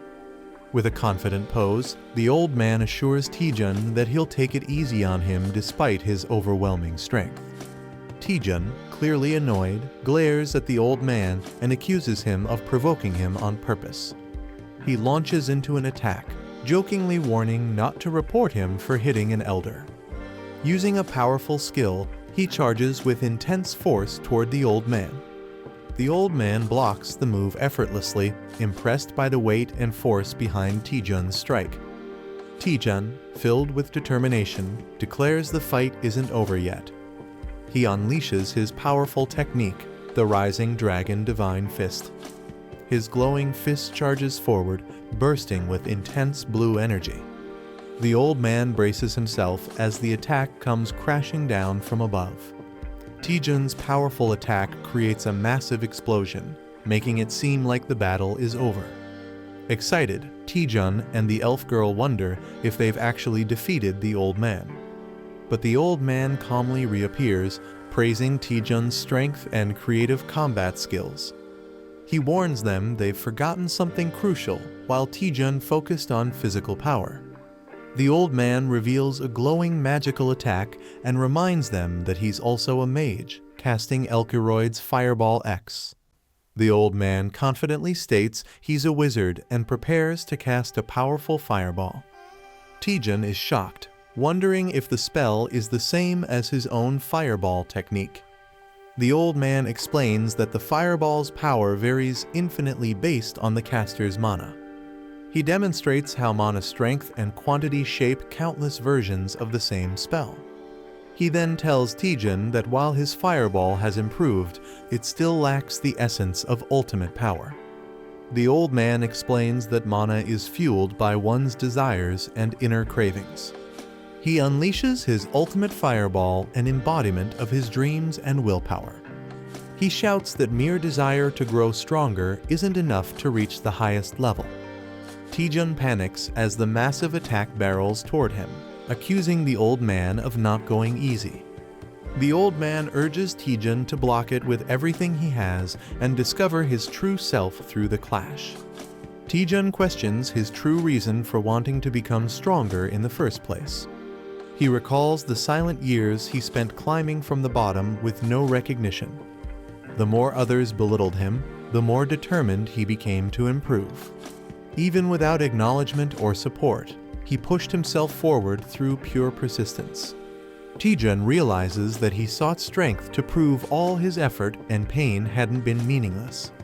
Still unsatisfied, he channels the frustration of years of struggle into a new surge of power. As he charges forward, he vows to keep pushing ahead no matter what. The old man is stunned by the burning intensity in Taejun's new flame. Though it's still weak, he can feel the raw, genuine desire, the spark of Taejun's true purpose behind the attack. As their clash ends, the old man wonders if Taejun has finally discovered his true answer. Taejun stands firm, glowing with newfound power and purpose after unleashing his full strength. The old man acknowledges Taejun's progress, saying he's finally found the right path. Although Taejun isn't yet ready to fully wield that power, the old man sees great potential in him if he continues training. Taejun collapses from exhaustion, relieved he survived the intense ordeal. The old man examines the mana circuit and confirms it's as complicated as he expected. He estimates the repair will take between 8 to 12 hours due to its intricate structure. Taejun is shocked by how long the process will take. The old man explains that restoring the circuit demands deep concentration and he'll be unable to do anything else during that time. He places crystals around the item, channeling all his focus and energy into the restoration. He asks Taejun to guard him in case anything goes wrong during the process. Taejun casually agrees, brushing it off as something easy and not a big deal. The old man confirms he'll begin and Taejun enthusiastically gives the go-ahead. He starts focusing his energy, placing his hand over the item surrounded by glowing runes. Suddenly, he erupts into a dramatic chant and intense ritual, surrounded by pink magical energy. Taejun and the spirit girl are left speechless, stunned by how extreme the process is.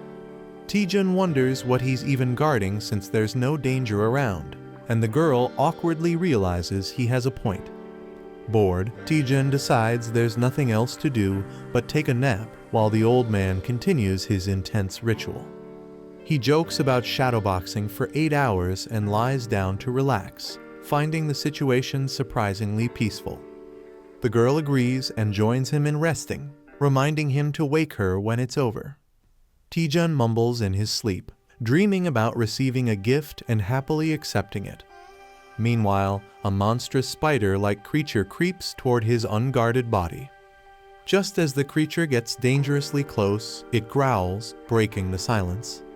Taejun slowly opens his eyes in confusion, sensing that something is wrong. Taejun wakes up screaming as a monster nearly bites him, reacting in pure panic and smashing it in self-defense. After the loud screech and impact, he looks around in confusion, wondering when monsters even appeared. He realizes something's off. The tower was supposed to be cleared of monsters by the old man. More creatures begin to emerge from the shadows, and his spirit companion urgently checks if he's okay. Taejun realizes the monsters are not ordinary, they're void creatures invading through a dimensional shift. He recalls that such beings sometimes target strong mana sources in dungeons. Observing the old man deep in concentration, he connects the dots. They've come for the old man's powerful mana. It now makes sense why he was asked to guard him during this ritual. Energized and excited, Taejun powers up, ready to fight back with a grin finally shaking off his laziness. Taejun unleashes his Dragon Fang Slash, violently slicing through the wave of void monsters. His companion urgently warns him to watch his back as more creatures approach. Taejun sharply turns, realizing he's surrounded from behind. Facing the incoming threat, he braces himself with frustration, calling the monsters disgusting. Taejun casts a barrage of multi-fireballs to stop the monsters from reaching the item. His attack causes the void creatures to screech and fall, seemingly defeated. He cautiously asks if it's finally over while observing the aftermath. With a proud expression, Taejun declares that above all, he's someone who will always protect his items. Taejun wonders where all the monsters came from, and the spirit explains they're void creatures drawn by mana. Suddenly, a massive swarm begins pouring out from a dimensional rift with a loud screech. Taejun freezes in shock as he realizes just how many enemies are incoming. The spirit panics, warning Taejun about the overwhelming number of monsters, and he snaps back in frustration, already aware of the threat. Overwhelmed by the void spiders, Taejun realizes he can't fight them alone.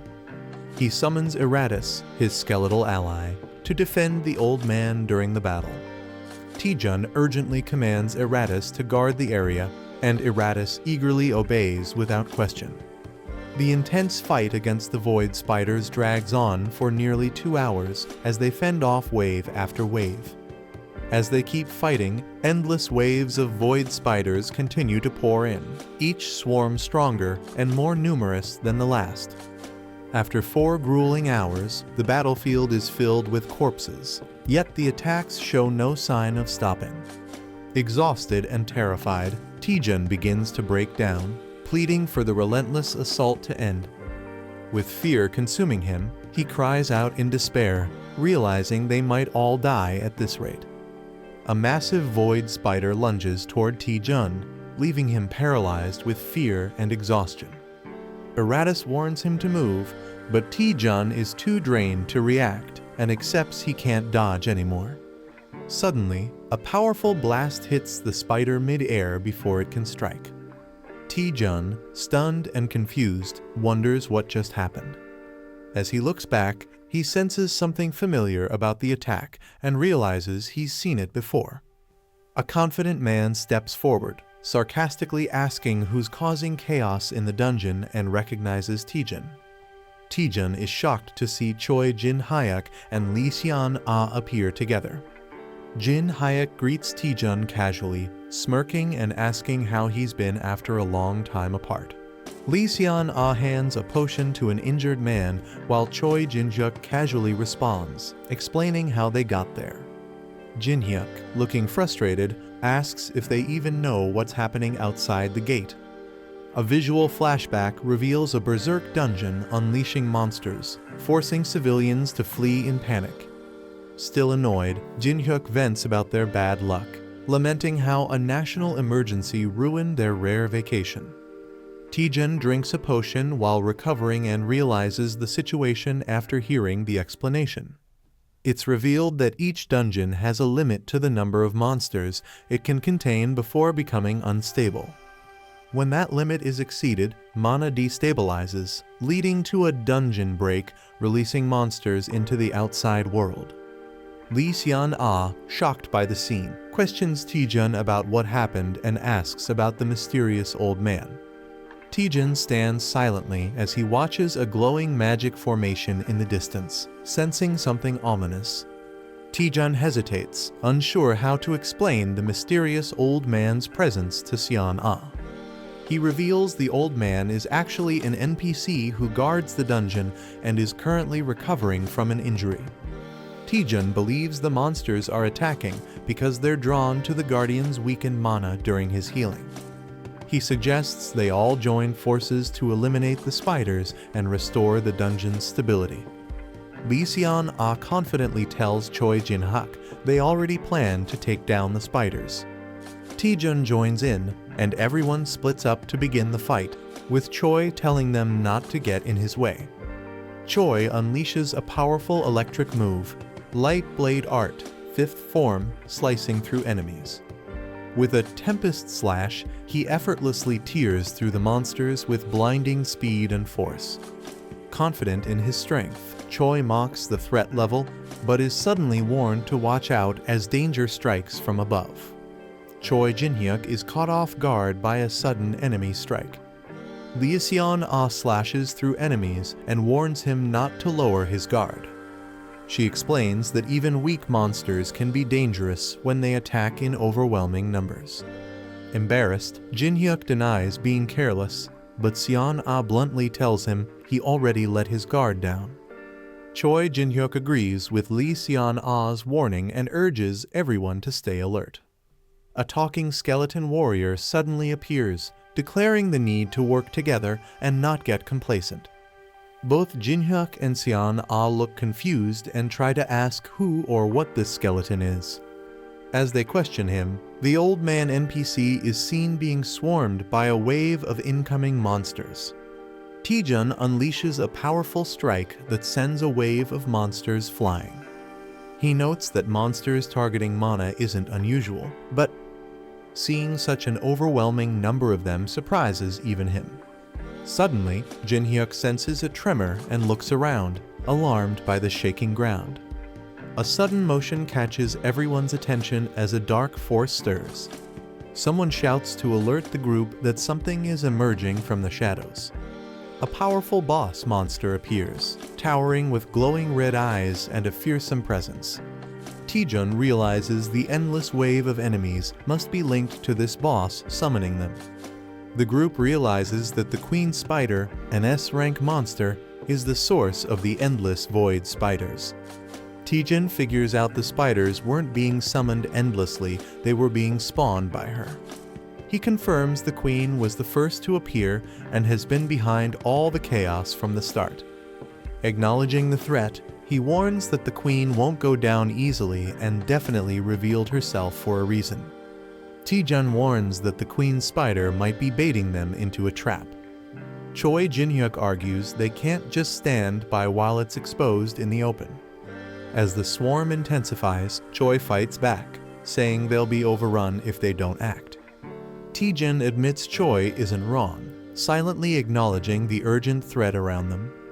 Taejun assesses the battlefield, realizing they can't attack blindly but also can't stay idle.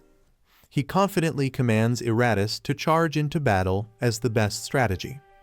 Eratus panics, questioning if his master is sending him to die, while Taejun casually shrugs. Taejun grins mischievously, reminding Eratus that he's immortal, so it's no big deal. Taejun laughs darkly, assuring Eratus he'll just revive him if he dies. He orders Eratus to stop hesitating since he's just a summoned being meant to charge ahead. Even Choi Jin-hyuk and Seon-ah join in, shouting at Eratus to go check if it's a trap, leaving him shocked. Eventually, everyone yells "charge," leaving Eratus speechless as he's pushed to lead the advance. Eratus realizes his true role and accepts his fate with a heavy heart. Feeling used, he laments that he was just a disposable tool from the beginning. Crying out to the heavens, Eratus bravely charges at the Queen Spider with all his might. He prays for strength as he clashes directly with the terrifying Queen in a bold frontal attack. Eratus looks confused when nothing seems to happen after his dramatic attack. Sitting on the Queen Spider, he casually reports back that everything appears normal. Taejun mocks him for overreacting, calling him a drama queen with a laugh. Suddenly, something shifts, and Taejun shouts in alarm as Eratus notices a strange movement in the Queen's body. Eratus panics as the Queen Spider starts absorbing his sacred mace mid-battle. Taejun and the others react with disgust and confusion, wondering why the spider is devouring the weapon. Taejun suddenly realizes that the Queen Spider is absorbing mana from anything magical. He urgently warns Choi Jin-hyuk and Lee Seon-ah to stop using skills and fight without mana-based attacks. Jin-hyuk is shocked at the idea of fighting without skills, calling it absurd, but admits Taejun is right. Lee Seon-ah recalls that stronger attacks only caused more spiders to spawn. She realizes the monster has been feeding off their mana all along. Frustrated, Jin-hyuk admits this dungeon is far more troublesome than any he's faced before. Jin-hyuk decides to fight without using any skills, determined to adapt to the situation. He charges forward boldly, declaring he doesn't need mana or flashy moves to win. Swinging his weapon with raw strength, he overwhelms the spiders and calls them weak pests. Taejun gives him a thumbs up and tells him to keep it up, impressed by his efforts. Taejun rushes ahead, declaring he'll take on the Queen Spider while the others hold the line. Jin-hyuk grumbles that Taejun is trying to steal all the credit again. He warns that if Taejun fails just to show off, it'll cost him his life. Taejun stays focused, confirming that the Queen's real target is mana, as proven by Eratus's earlier attack. Taejun realizes the Queen Spider doesn't absorb just any mana, it targets specific types. He taunts the Queen, suggesting it's still hungry for more, as he prepares a risky move. Charging up a powerful fireball, he deliberately offers it as bait to test the Queen's reaction. Seon-ah and Jin-hyuk are shocked, questioning why Taejun is using skills after warning them not to. Jin-hyuk yells at Taejun, warning that using magic will only spawn more spiders. The Queen Spider reacts as the blazing fireball hurtles toward her. Taejun watches as the Queen is overwhelmed, revealing that mana reflects the caster's desires. He concludes that the type and effect of mana vary depending on what the user truly wants. Taejun explains that if one can conceal their desires, they can mask the mana's attributes. A powerful greedy fireball skill is launched, confusing Jin-hyuk with its hidden nature. Taejun mockingly offers the fireball to the Queen Spider, pretending it's a harmless gift. With a mischievous grin, he calls it a perfectly roasted fireball prepared just for her. A fluffy void spider shivers and cries out, looking both strange and cute. The boy sits down, clearly disgusted by the creature's appearance. Despite the spider's odd looks, he realizes it's a valuable discovery. The system reveals that the spider produces high-priced silk called void silk thread. Overjoyed, the boy exclaims that it's like finding a spider that lays golden eggs. The boy realizes the spider requires a constant mana supply to keep producing silk. Someone knocks and asks to enter, calling out for Hunter Taejun. Taejun responds with a creepy smile, unsettling the small spirit beside him. A woman, exhausted by reporters, enters and demands to know what madness he's been involved in. The woman panics about a dungeon break, saying it's beyond her ability to handle. Taejun reassures her with a fake smile, saying the guildmaster is taking care of it. He wraps his arm around her, pretending everything is fine, while she questions if it's really okay. She worries the lie will be exposed soon, while Taejun mocks her for not understanding how the world works. Taejun says people care more about the outcome than the method. He highlights the guildmaster's prediction and his own role in stopping the disaster.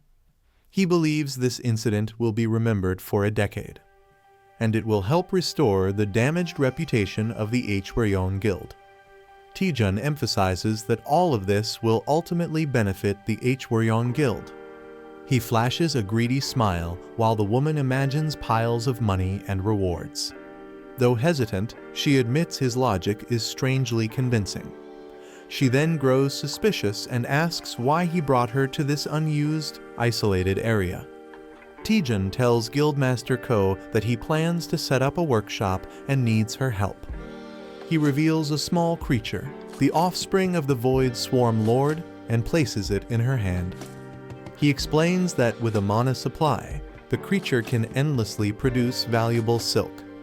He shocks her by revealing the silk sells for 1,000,000 won per gram, leaving her stunned.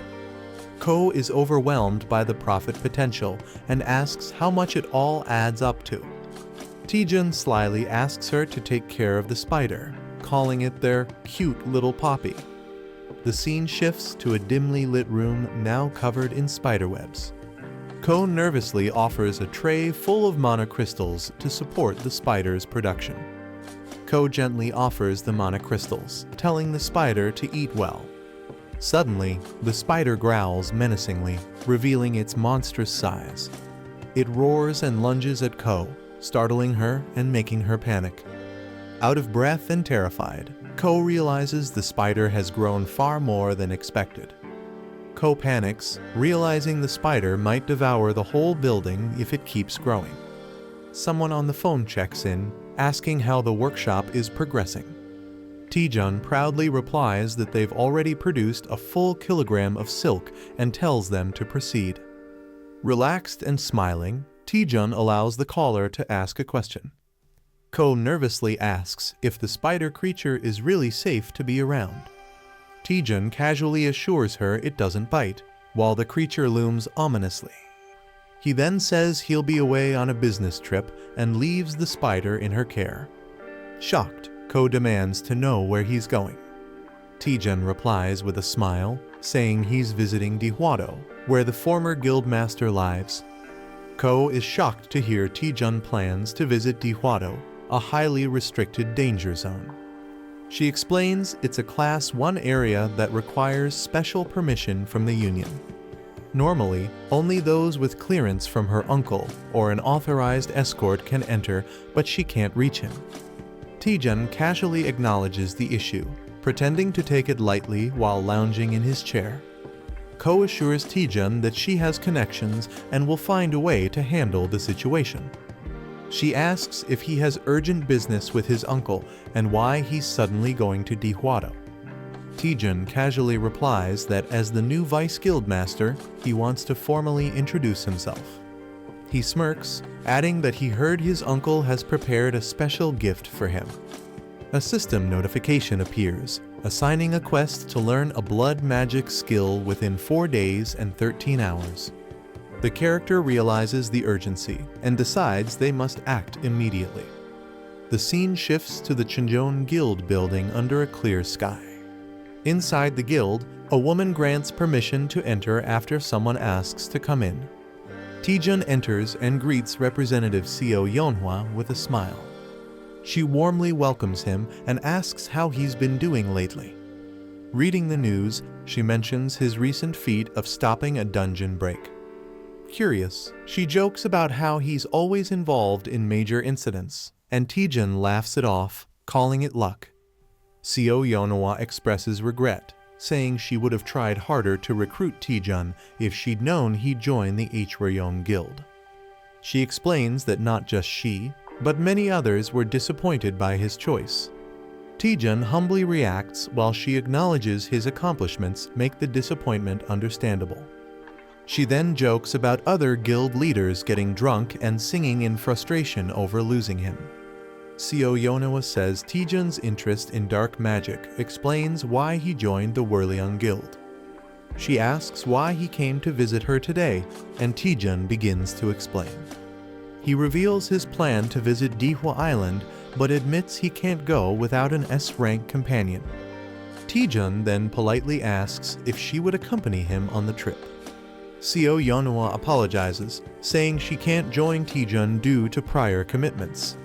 Taejun panics, thinking her refusal ruins his entire plan. She clarifies that she can assign another guild member to escort him instead.